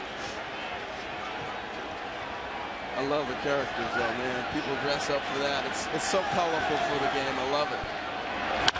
That's up the middle. Diving stop. Murphy has no play. And a base hit to break up that streak of 12 straight. Retired by Syndergaard. You know, Joe. Go ahead. No, go ahead, Eric. You know, Noah's, he's a thoroughbred. You know, he squats over 500 pounds, and that transfers when you're facing a guy like that. Why? Because when he throws his fastball at 98 or 99, it has real life. But it also affects your secondary pitches. When you're able to spin the ball with that type of torque and revolution, it makes it really hard as a hitter to pick up that slider. They're trying to do that right now is Salvador Perez, who took low ball 1. Salvador 1 for 2 tonight. He's hit 4 home runs this postseason.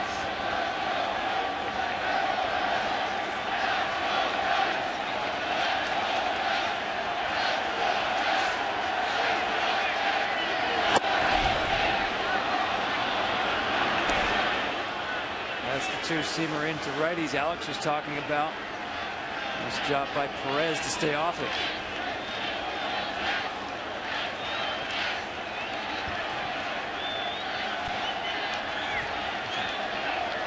Here comes a 2-0 pitch from Syndergaard. Alex, you want to keep going, or you want to go get one? Well, to Tom's point, that sinker in, there's a perfect example. You throw a 2-0 fastball middle away, and he's just not quite on it. But there's the residual from coming in, going away, going on top. It drives a hitter absolutely crazy. So A-Rod wants to keep going. Here comes a 2-1 pitch, 1 on, 2 out. Doesn't get the corner, 3-1. Hey, Alex, as a hitter, right there you lay off a tough pitch. Instead of being 2-2, you find yourself 3-1. How's that change your at-bat for those at home? It changes it tremendously, Harold, but he still threw that 1-0 sinker, so you still don't know exactly where he's going to throw the ball. He walks him, and it's 2 on with 2 out. The tying runs are on with Alex Gordon coming up. The first time in a long time they got Syndergaard into the stretch. You saw the command lost a little bit. Dan Worthen tried to get his man back on point. Alex, thanks. Thank you, guys. All right, let me check back in with Alex later. And now with 2 on, 2 out, after the first walk handed out by Syndergaard tonight, the batter will be Alex Gordon. Dan Worthen out to talk. And everybody is in on the meeting. Fox NFL Sunday, that is coming up, and here are the games. It's a doubleheader. Actually a triple header if you add on top the Lions and the Chiefs from 9:30 Eastern from London. And then typical doubleheader action there. The game's early. The big one late. America's Game of the Week, the Seahawks and the Cowboys. Dallas has lost 4 straight. The Seahawks seem like they're putting it back together. You're not doing the game in London, then coming back. Here's Bartolo Colon getting loose. What an opportunity here for Kansas City. 2 on, 2 out. Alex Gordon up. Ball 1 down and away. Well, the 5th and 6th innings are always the most critical, because you have to make that decision that they just had to make right here. Do we go get our pitcher or do you not? And in a National League game, the whole double switch thing plays into it as well. 2 men aboard, 2 out. Breaking ball does not find the strike zone. It's 2-0.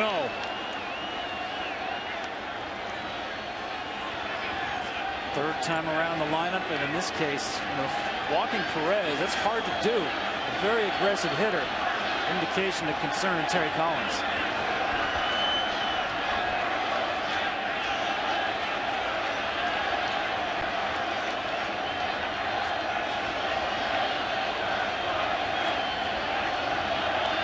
Pitch number 98 for Noah Syndergaard. A check swing, he went 2-1. Gordon tried to hold up, could not. Well, that is a great pitch. 2-0, and he goes to the curveball. Clearly fooling Gordon, not expecting that. Trying to get out front for the heater. Nice joins Colon. With the focus on Alex Gordon.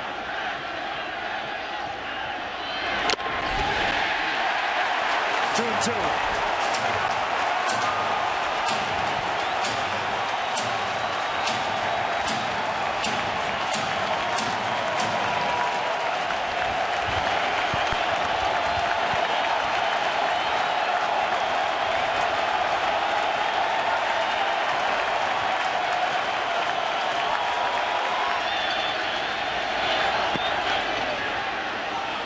Full count, the runners will go.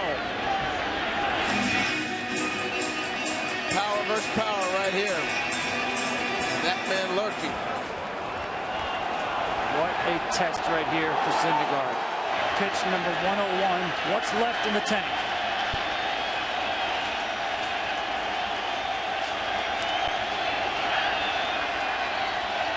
Three-two pitch. That's down the left field line into the corner. It is foul. Well, you see the effect of the wind right there. That ball took off. That ball started to be fair, and I thought it was going to be an easy out for Conforto, and it just continued to run to the corner.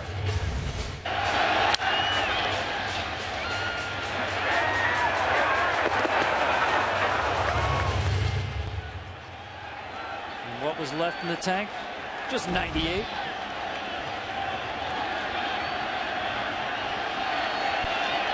Same wind is 14 miles an hour tonight with gusts up to 25 miles per hour.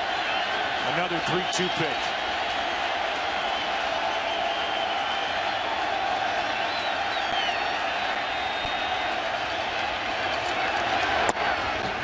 Bases loaded.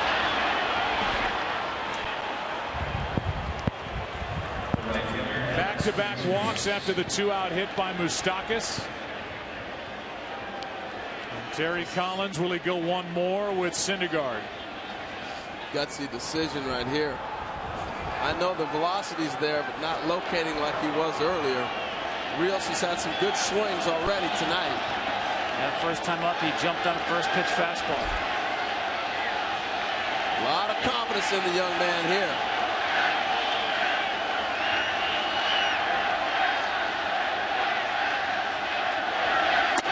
Strike one. And no first pitch fastball this time.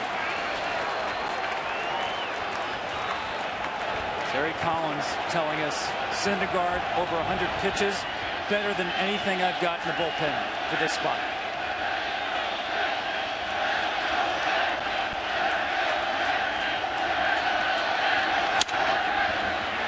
Flores makes a play, and the inning is over.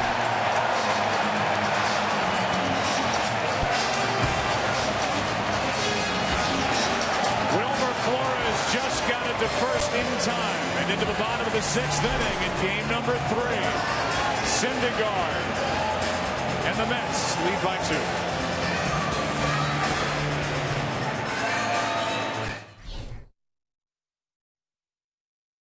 2. Perfect inning. Actually gave up that hit to Cespedes, then got Duda. 1 strikeout, no runs. And here is Franklin Morales taking over for Kansas City in the 6th. Now that at bat, getting Rios beyond clutch by Syndergaard. And don't forget, we just watched Harvey and DeGrom pitch in Kansas City, and some questions about fatigue and all the innings they've pitched. Well, that guy's the youngest of the Fab Four and the most beyond his previous pro high in innings. And he's out there executing a pitch over 100 pitches. Never pitched the 6th month before. Now he's in his 7th month. I don't call him Thor for nothing. Well, and what it did is it set up their bullpen in the rotation that Terry wanted to get to. You go to Reed, you got Clippard, and then you go to your closer. That little bit right there really preserved them moving forward. Good swing by d'Arnaud. The count stays 1-2. Travis with a double to help set up the run-scoring infield hit for Conforto in the 4th that made it 5-3. It's still 5-3.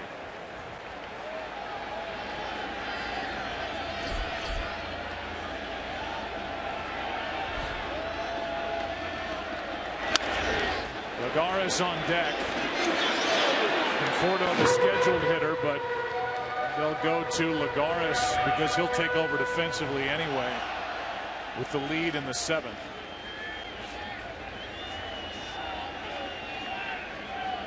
Get a right-handed hitter against a left-hander Morales.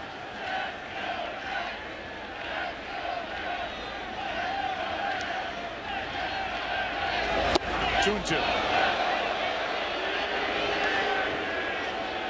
We've seen some effective pitching tonight. We didn't see in Kansas City. Pitchers making hitters move. You don't have to knock them down at the head, but move their feet. Get them from being so comfortable. Get them off your pitches from both sides. Here's a 2-2.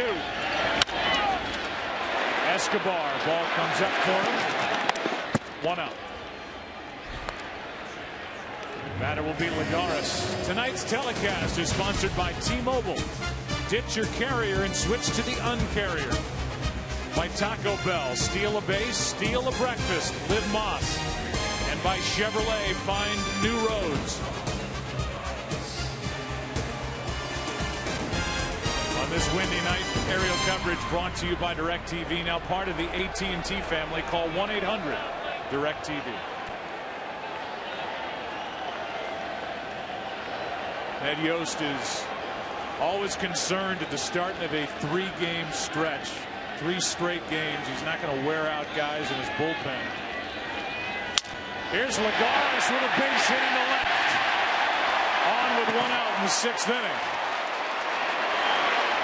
So it's gone Duffy, Hochevar, now Morales, 1 on, 1 out. Tell you watch guys grow and develop within a season, and particularly in a series with Lagares. Now, one at bat off Herrera in Kansas City has changed his whole fortune. No surprise he's being aggressive, getting a base hit, but the bat speed seems to be back. It's just it looks like a different player all of a sudden out of nowhere. Batter now is Flores with Ronnie Uribe on deck. Juan was not available or active in the NLCS. He hasn't had an at-bat in over a month. But right now it's the number 8 hitter Flores who's 0 for 2.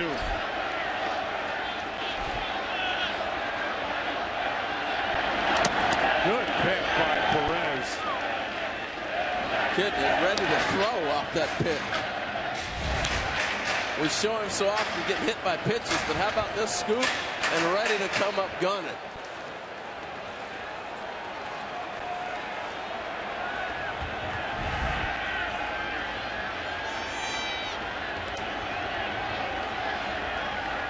All right, add another one this year to that total. Here's a 1-0. Popped up. Foul ball. Where's the wind going to take it? Out of play. And how do you feel if you're Franklin Morales? You know, he's got the 2-seamer and 4-seamer at 92, 93, the cutter. Well, that's pretty impressive, right?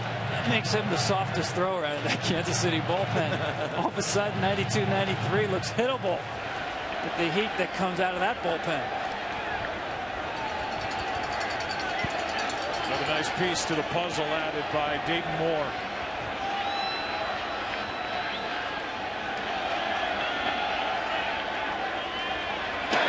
There was so much talk about how evenly matched these clubs were, and I think part of it has to do with the bench. When you can bring Juan Uribe off your bench and you still have the depth that you have, the Mets have on their bench, I think that equals it out in a National League game, more so than an American League game. Good swing by Flores, strike 2.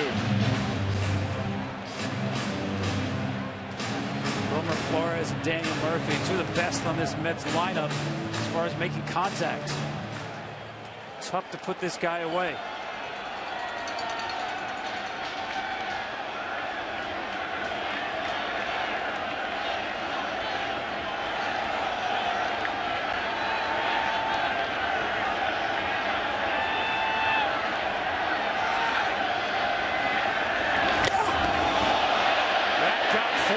And will put him at first base. Hit by pitch.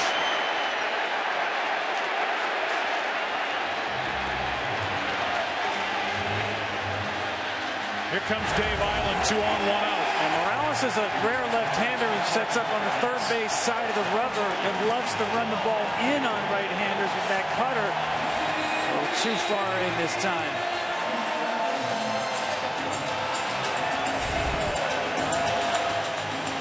So they meet on the mound as Juan Uribe is coming back from a chest contusion, digs his way into the batter's box, picked up from Atlanta.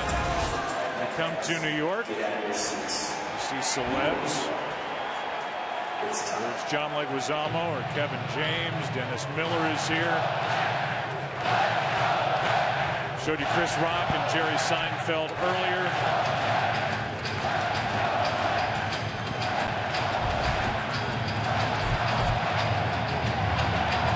Kelvin Herrera is getting loose, but right now it's Juan Uribe with the left-handed hitting Granderson next.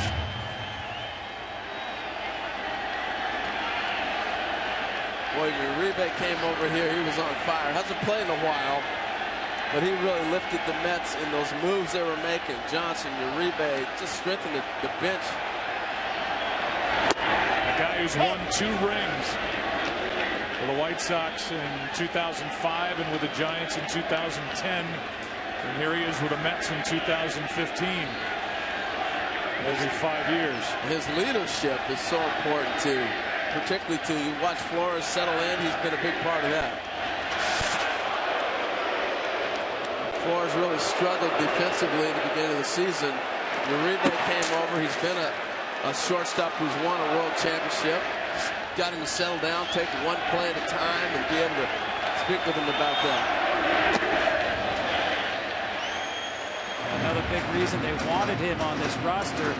He hits velocity very well. They were thinking more about Herrera, Davis late in the game. Now he gets a chance against Morales mid-game. You see Morales trying to get that ground ball out of him. We saw earlier the cutters in. He's trying to get a ground ball to a little bit of a sink now.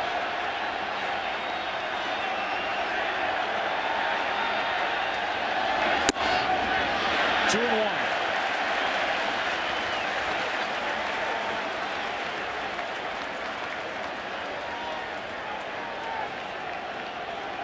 The longer this at-bat goes on, I think the more it favors Uribe, the more he can see in time. Went around, strike 2.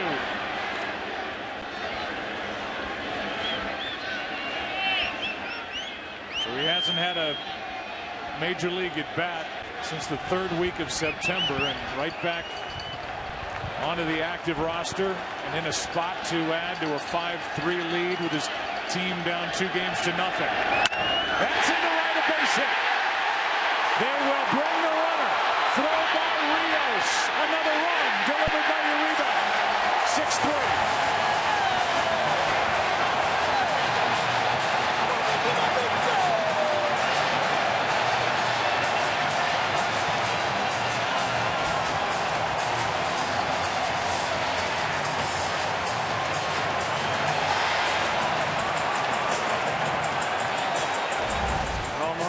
Trying to get him outside, and that's just a hanging curveball. A lot of time to wait on this pitch. You see he kept his hands back.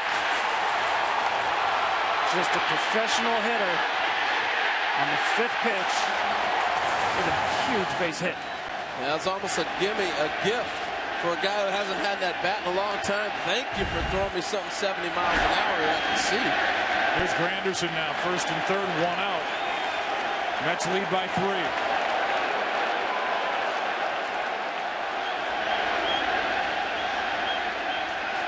Uribe is one of those guys, you could wake him up from a nap in the middle of winter and he'd get a hit.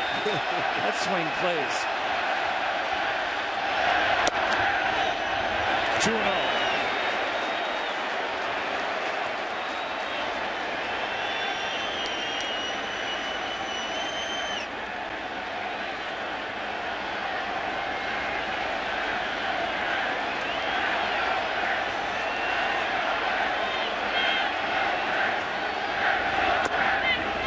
Good pitch from Morales. The 2 pinch hitters have delivered in this inning. Lagares, a 1-out single, and he scored on that base hit to right by that man Uribe. 2-2 on Granderson. Yeah, Flores is running down the line like he's coming home. I don't like that with a left-handed hitter, and I really think that took the sight of Granderson off a pitch. He's sitting in a 2-1 count. And just out of the corner of your eye, you catch that runner running down. It's enough to take you off that pitch. Here he comes sprinting down the line on Granderson right there. That freezes you as a hitter. I especially don't like it. A left-handed pitcher. His back is to the runner. That's back to Morales. He is locked up and throws it to Zobrist off the bag, and the base Bases are loaded, 1 out. He had no idea where to go with it. Well, that's one of those you try to tell yourself before the ball's hit what you're going to do.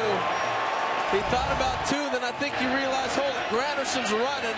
I don't want to give up a run. If he goes to second, they're not turning 2. Then he had nowhere to go, and he just threw it away.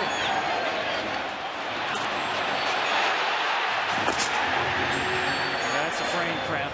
Man, this is a double play ball if he turns right away. And now the bases are loaded with only 1 out. And that's going to be a double switch for Kansas City. The number 9 spot to lead off in the 7th inning. How big will the lead be for New York? Orlando will enter. Rios is out. Here comes Herrera to pitch for the Royals as the Mets enjoy a 6-3 Game 3 lead. It's going to carry, and that's what happened with David Wright, able to turn that fastball around. Bases loaded for David Wright.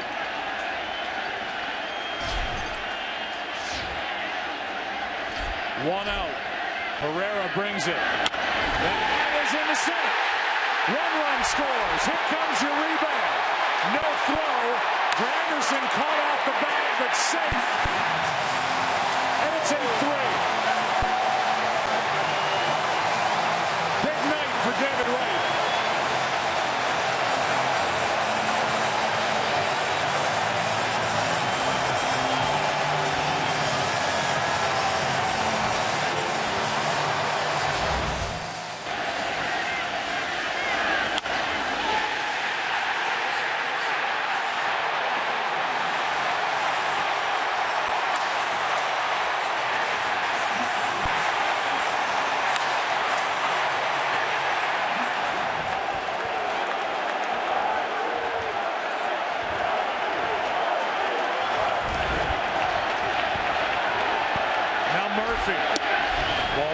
This is what I like about a postseason series. Remember Herrera back in Kansas City? They got a good look at it. Had good swings off it. Now you come back again, you're a little more comfortable the next time you see a guy. That's what's great about a series, how guys react in and out. And the adjustments, Harold, I mean, they came in Kansas City thinking we can beat David Wright with velocity. They did early. But tonight you've seen the adjustments with David Wright jumping on high velocity fastballs, upper 90s early in counts.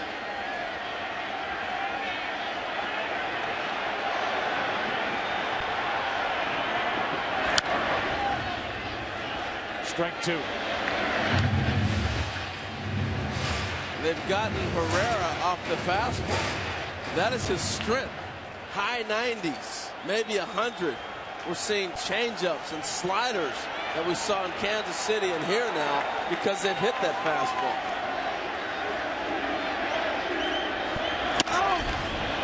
Murphy checked his swing. In the double switch, Paulo Orlando took over in right. Rios came out, as we said, so the pitcher is batting the number 8 spot. Orlando will lead off in the 7th inning in what is now a 5-run game.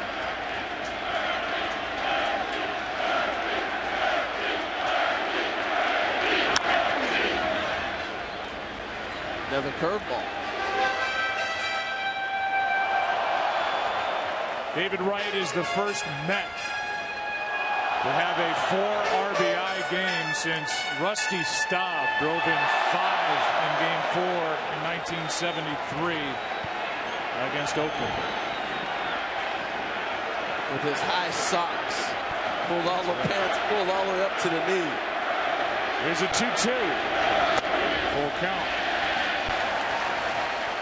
It's just so impressive watching Daniel Murphy work. Never off balance.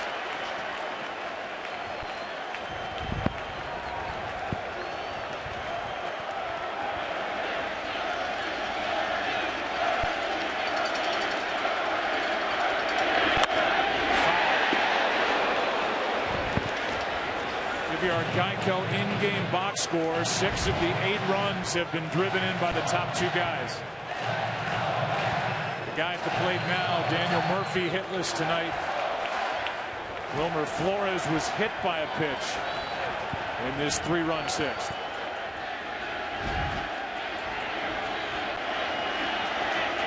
Runners are going on ball 4 low. I like the idea. You know Murphy's going to put the ball in play if it's a strike. He fouled off the slider, so now he knows he's going to get a fastball. He ends up taking it for a ball, but I really like the aggressiveness of the Mets. You don't usually hear that, but they've been doing a lot of that in the postseason. Yeah, this was just a team, Tom, that didn't run during the regular season. They were dead last in the National League in stolen bases, and that's even been a part of their attack here in October. Much more aggressive in the postseason. Something to look forward to with this at bat right here. You want to throw Cespedes high fastballs. He knows it. What a matchup. Right here. Strike 1 from Herrera.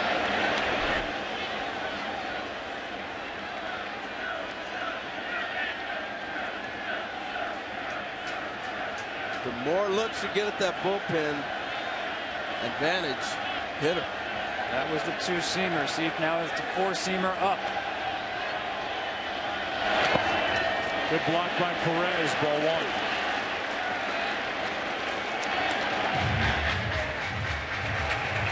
You know, Joe, we've talked so much about how much the Met pitchers are surprised how that fastball's been hit.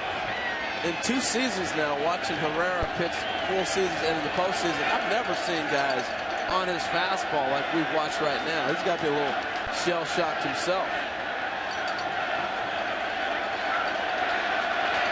Fly ball in the left. He didn't get all of it. There is Gordon. Tagging is Granderson. Another run on the board. It's 9-3. Set fly Cespedes.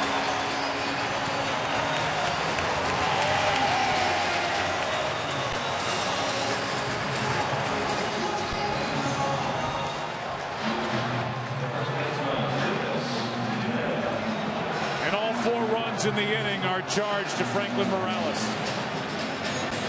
That comebacker was a big play. I don't think he gets a double play if he goes to second because Granderson runs so well, but he's got to get an out.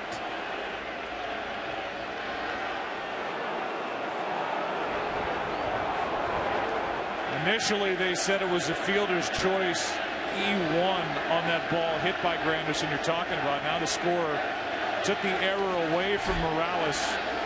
Just a fielder's choice. All the runs are earned in the inning as Duda takes ball 1 outside. Yeah, I guess he didn't really throw the ball away. So, yeah, I understand that.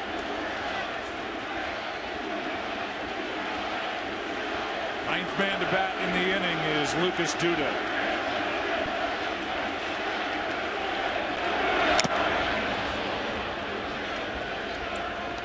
Well, let's go back to that play. He knows his first and third. You got Curtis Granderson hitting, so he's going to be able to run.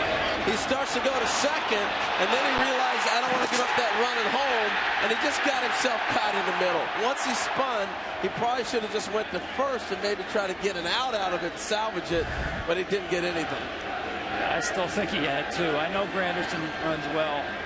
1 hop back to the mound. At least give yourself a shot at making the play. The 2 outs get you off the field. 1 ball, 1 strike on Duda. Good pitch down and in into the hands of Lucas. Strike 2.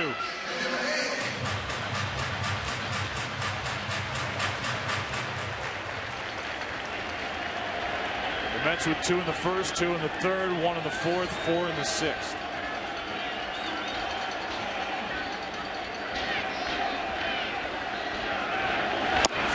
Got him on the outside corner, and the long half inning is over. The Mets down 2 games to nothing. Have gone to work tonight behind Syndergaard, who's out. Coming up, Ventura on the other side couldn't get through 4. Syndergaard 6 innings, 3 runs on 7 hits, 2 walks, 6 strikeouts. And when Noah's night ended, it ended with the bases loaded. They got a ground out off the bat of Alex Rios. Here's Orlando, his first at bat of the night. Strike one from Addison Reed, the new pitcher for the Mets. Defensively, Cespedes moves from center to left, and Lagares, who's won a Gold Glove, is in the game in center. His hit started that rally, a 4-run rally in the 6th. The 0-1 from Reed. Broken bat, pop up from Murphy. 1 out. I tell you, the stuff on both sides is so electric. I don't remember a game where I've seen this many bats get broke. Now, Mariano Rivera would do this on his own, but for a collective group of guys to shatter bats like we're seeing tonight, it just tells you it's not only the radar gun velocity, but the movement on the pitches that are eating hitters alive.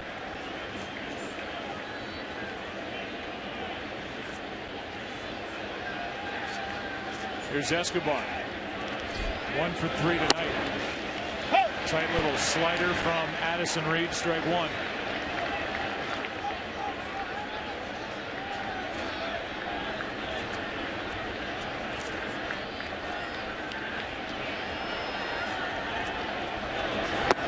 That's down, ball one. It's amazing how sometimes series within a series turn on one pitch. First 2 games, I thought the biggest pitch was the pitch from Familia that Alex Gordon hit for a game-tying home run in the 9th inning. And tonight, for me, Noah Syndergaard. 65 2/3 innings beyond his previous career high to get that last out of the 6th inning. Over 100 pitches. There's a 1-2. Addison Reed was picked up on the 30th of August from Arizona. Obviously not the big acquisition that Sandy Alderson made for the Mets in season. That belongs to Cespedes and the deal with Detroit, but this is an important piece nonetheless. The 1-2. Another pop-up. Duda going to get it. And 2 out.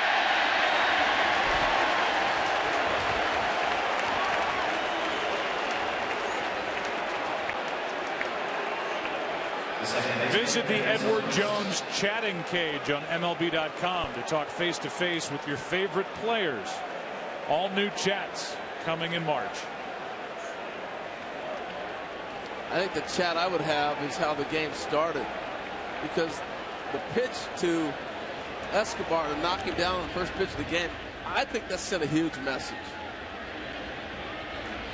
Zobrist, ball one. I mean, if you go back to the 2 games in Kansas City, they were dominated by the Royals from pitch 1. And I thought that kind of sent a message like, we're home, we're not going to be pushed around. This isn't football locker room stuff, but it's a real deal. You get 98 thrown at your head on the first pitch. It's a wake-up call for anybody. That message was, hello, my name is Thor. You will swing and miss. He was good tonight, the 23-year-old. That's a strike, 1 and 2. And he did get 16 swings and misses. It's been a big story in this series to this point.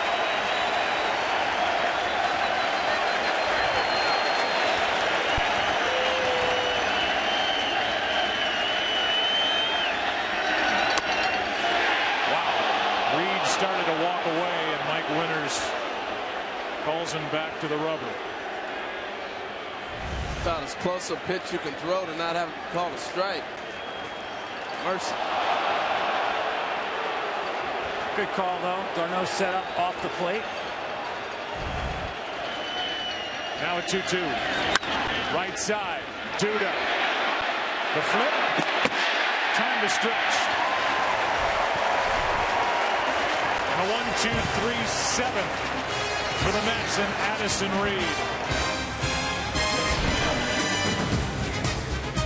Radio City Music Hall in Midtown. We're in Queens where the Mets lead by 6.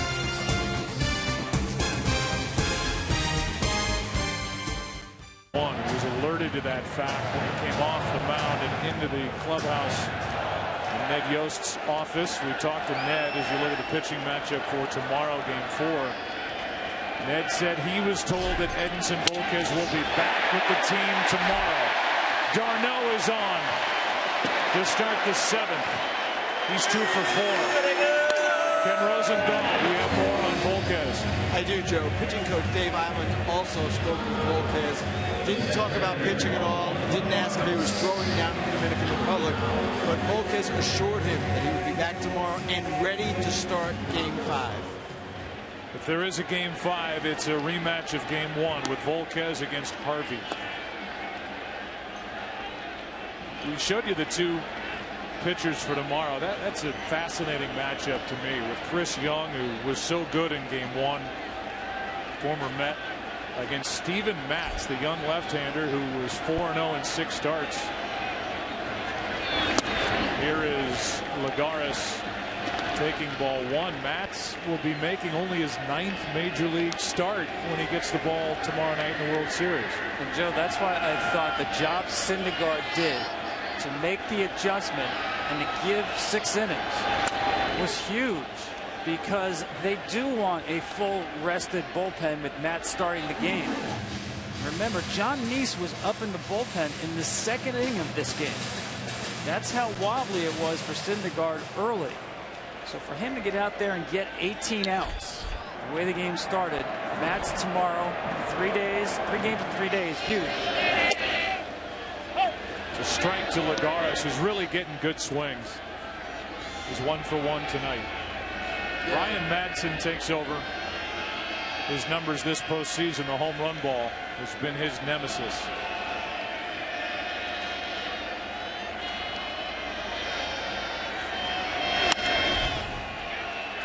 You know, a lot of people have talked about Travis d'Arnaud not throwing guys out, but man, he's commanded the game. You look back, even Harvey's mid-game adjustment that he made. I got to give d'Arnaud some credit. Just watching him give signs next time he's behind the plate, looking at the hitter, how's he standing up, what's he maybe thinking about. Those are the little adjustments a catcher can make as well. Here's a 1-2. High fly ball to left. Will send Gordon back on the track to route number 1. 1 on, 1 out. Tonight's telecast sponsored by Verizon. Better matters. By Geico. 15 minutes could save you 15% or more on car insurance. And by Indeed. How the world works.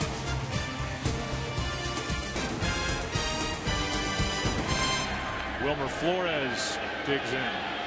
Well, Tom, you know, Joe Torre used to talk about Game 3 was the most important game in the series. It just rings so true. I mean, the Mets lose tonight, they're down 3-0. Pretty much over, right? You would think. I mean, maybe not mathematically. You had the Red Sox miracle. I'll hear about it forever. But you're pretty much done. 1-0 pitch to Flores. Don't forget, too, you know, they've nicked up Kelvin Herrera. I mean, he's faced 12 batters in this series. The Mets have reached base 6 of those plate appearances. That's what I'm saying. He's not the lockdown guy right now that he typically is. No, not at all. And they are hammering his fastball. And he's got to be shaking his head, because he's a guy that sits there and dominates with his heater all summer long. 2-0 pitch. Flores left side. Moustakas has to wait. They get 1. That's it. 2 out.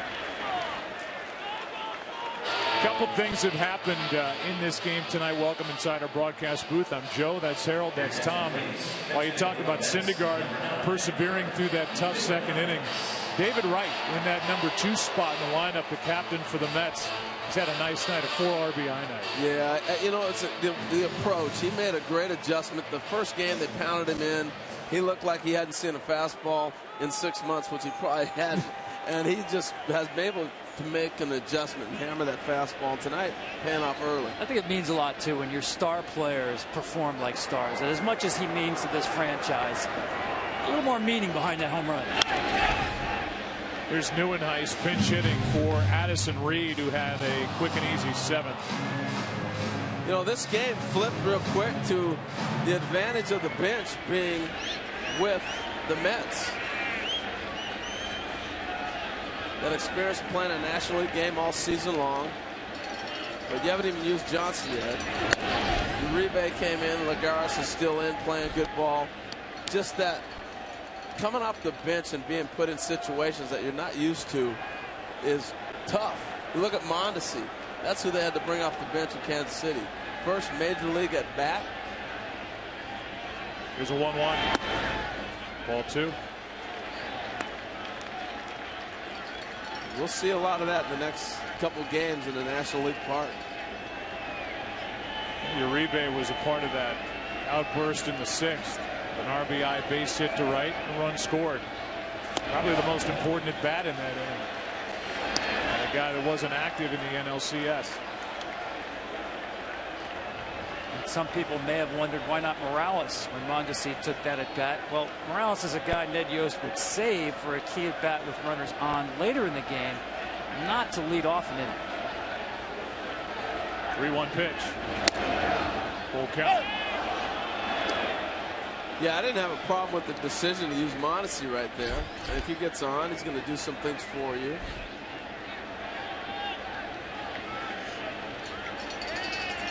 And honestly, I'd like to make my big league appearance as a hitter instead of being in the field. Strikeout ends the inning as Madsen gets through the 7th. We go to the 8th inning of Game 3. 9-3, New York on top. Featured on TV during Game 4. That's tomorrow, the World Series. Watch it on Fox. We're begging you. Leading it off is Lorenzo Cain, strike 1, as Tyler Clippard takes over. So Syndergaard getting that double, getting out of that inning, set the bullpen up perfectly to get them through the game. 7, 8, 9, all coming in clean inning. No traffic on the bases to clean up. It's the way you want to script it. One-time Yankee farmhand bounces it in there, and the count 1 ball, 1 strike. He really made his name with the Washington Nationals. But if you're Terry Collins with 2 more games to go, at least if the Mets win here tonight, he didn't have to use his main left-hander in the bullpen, Jonathan Neese. Such a big part against the left-handed thump that the Royals throw at you. Ball 2, 2-1. Yeah, that's big. And the other question I have is, the last time we saw Familia, he gave up a home run to tie the game. So do you get him in a little work tonight, even with a 6-run lead, to get him comfortable and get him away from that last thought that he had last time he was on the mound? Cain was swinging from his heels, but he pops it up. Flores, 1 out.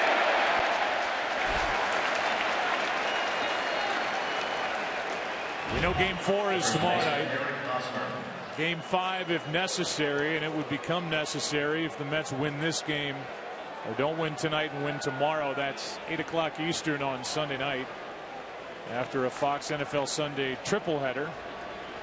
And it would be a travel day if there's a Game 6, and 6 and 7 would be, again, if necessary, Tuesday and Wednesday in KC. Here's Hosmer. In the air to center, didn't get it all. Lagares. 2 out. What's up, Ken? Joe, it's interesting. Before the game, we asked Terry Collins about possibly changing his lineup, maybe even dropping David Wright from the number 2 spot. He said, no, I'm not going to panic. When the manager panics, everyone panics. And I thought it was a really interesting observation by a guy who has managed really well in this city, where little things can become big things very quickly. He's done a great job of quelling all that, keeping things on an even keel. Yeah, there's no doubt about it, especially when this team was undermanned. The payroll wasn't there. The talent level wasn't there. Everybody was picking apart everything he did. But he was strapped. Here's Moustakas, takes a strike from Clippard. Let me tell you where Terry Collins was 6 years ago. He was managing the Duluth Huskies. Independent baseball on no salary, just expenses. Doing a favor for a buddy. Out of Major League organized baseball. The Mets brought him back the next year as their minor league coordinator. The year after that, the job opened. The manager's job. Terry Collins, on his 3rd managing job, finds himself for the first time in the World Series. They picked the right guy. They picked the development guy for a young team, and it's paid off. The 2 out, nobody on. Moustakas takes strike 2. Yeah, you talk about a different Terry Collins. He was a fiery, in-your-face guy in his early days. Has mellowed out and has put all that in perspective. Experience matters. You can say the same about Ned Yost as well.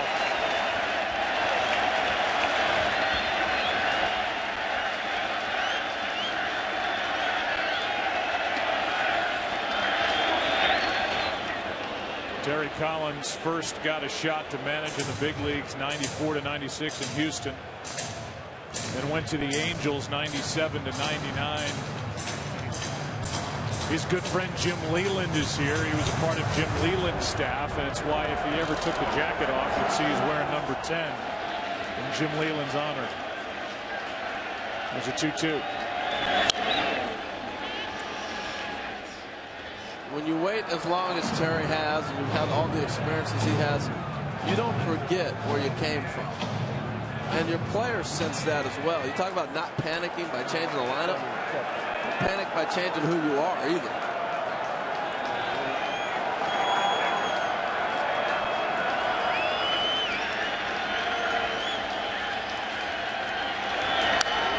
Terry's the oldest manager in Major League Baseball. Tom Coughlin is the oldest head coach in the NFL, and the two have a mutual admiration society going. They've been texting. Tom 69. Those old guys can text. Terry's 66, and they've been texting and calling each other, rooting each other on. The Giants are in first in the NFC East, and the Mets are in the World Series. Good at bat here by Moustakas. The world coming to. They start doing a little Instagram and Twitter, we'll be in trouble. Have to jump on board, Joe.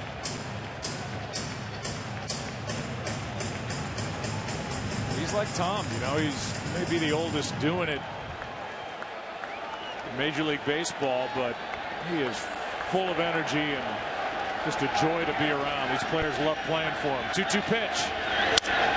Broken bat, pop up, and it's Clippard. Pitchers can catch pop-ups. Tweet it. It's true. Bottom of the 8th inning rolls in game 3. Mets coming up. Leading by 6. This game absolutely beloved the New Yorker. And he must have had one of the coolest moments of his Rock and Roll Hall of Fame life just a moment ago. First pitch is up and away to Curtis Granderson as they played Piano Man here at Citi Field.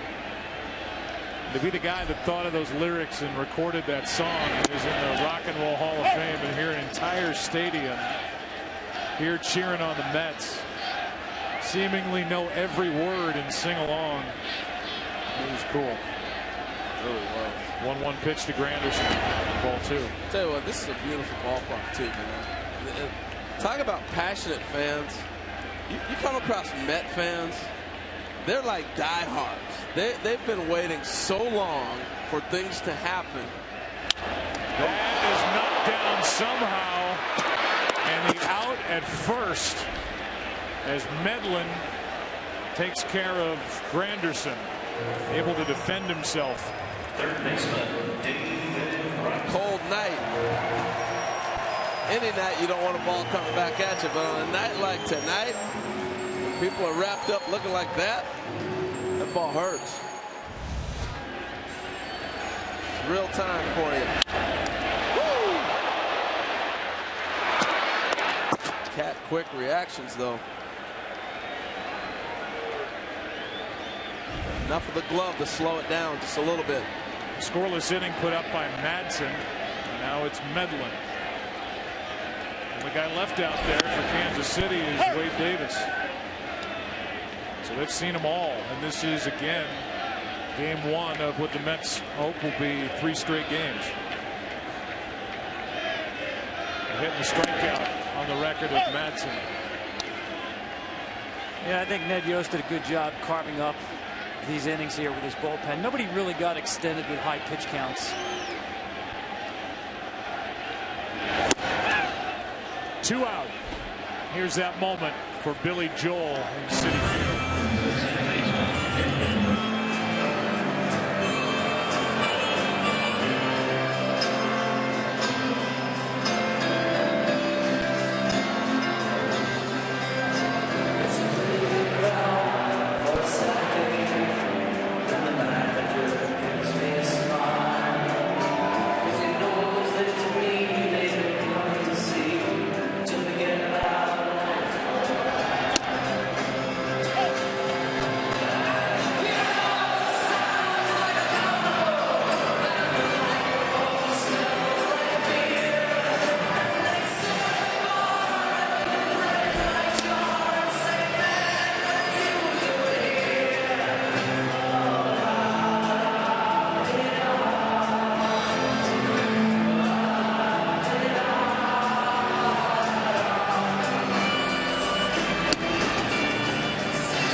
To the count on Daniel Murphy. Well, good luck getting a ticket to a Billy Joel concert anyway. So you're better off coming to the Met game tonight, because that man sells out stadiums like nobody's business.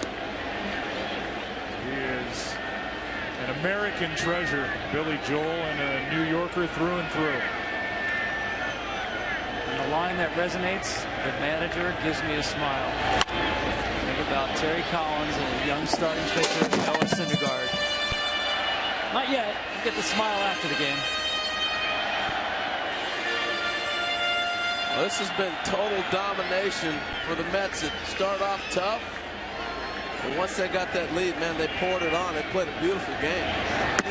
In years past in this business, the lyric that would resonate would be, "The microphone smells like a beer." This industry's changed. There's a 3-2 pitch. 2 out, nobody on. Foul. Straight back. Isn't that the truth?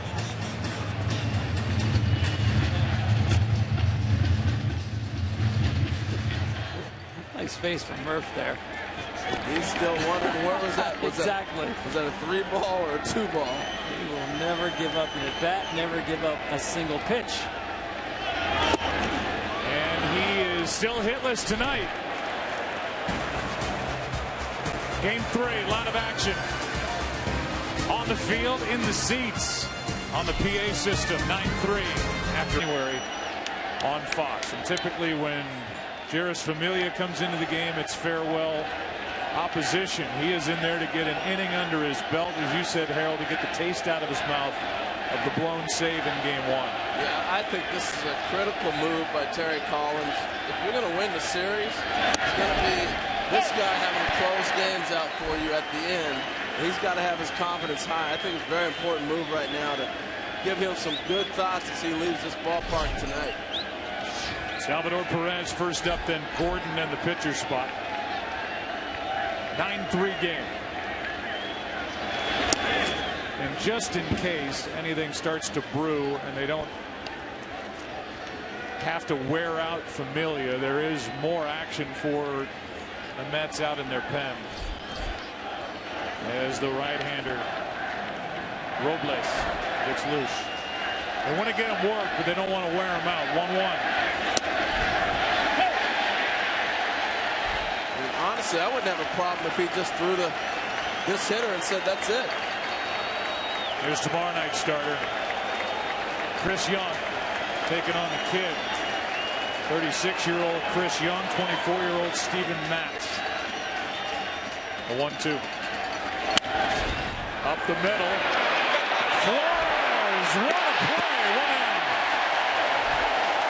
How about that range by the young shortstop? We're watching a guy come of age right in front of our eyes. He's made some nice plays this series. And Tom, I remember you saying he wasn't known for the range. He's shown us some plays, huh, already? He really has. It was the scouting report coming in that Kansas City at the bigger edge, much bigger edge, range, middle infield, but especially to his left, he's been showing tremendous range.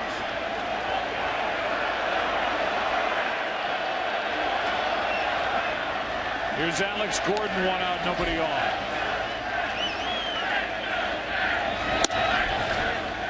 97 pumped home from Familia. And that's a big play, because what you said, Joe, is so important. That Royals here obviously still trying to win the game, but they want to try to extend Familia to affect the game tomorrow.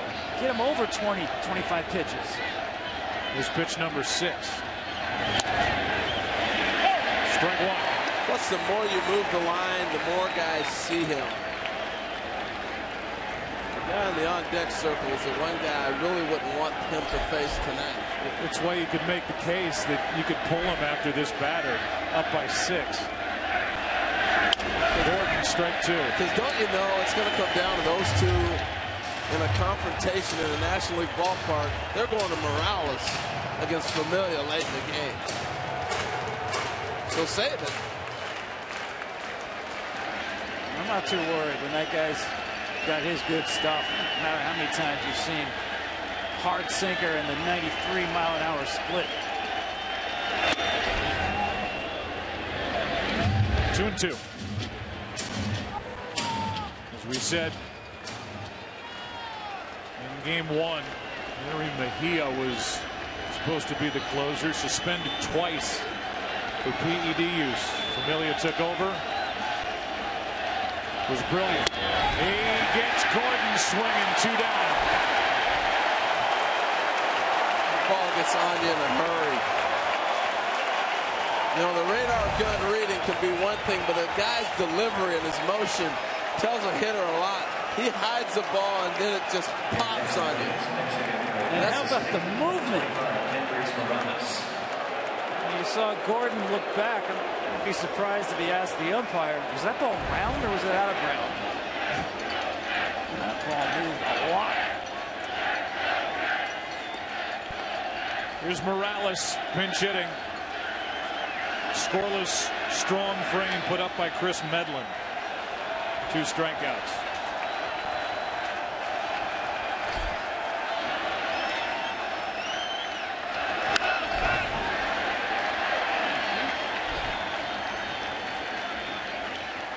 I'll be watching this for a while here as we go through this series. I don't know. I wouldn't have let him see him. I'm big on what I see. I'm going to remember. It's a memory bank game.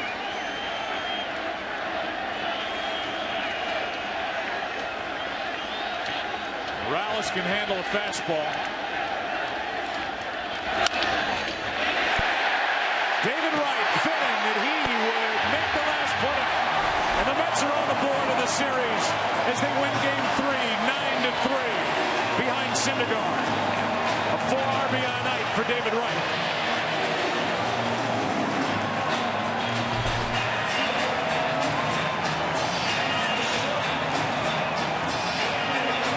Night of superheroes. Thor and Captain America got it done for the Mets. 3-hour, 22-minute game.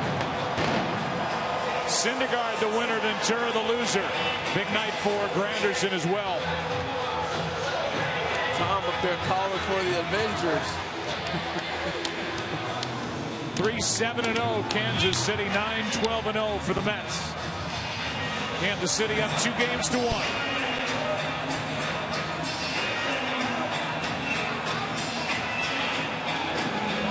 We look ahead to tomorrow night in that matchup of Steven Matz and Chris Young, the number 4 starters.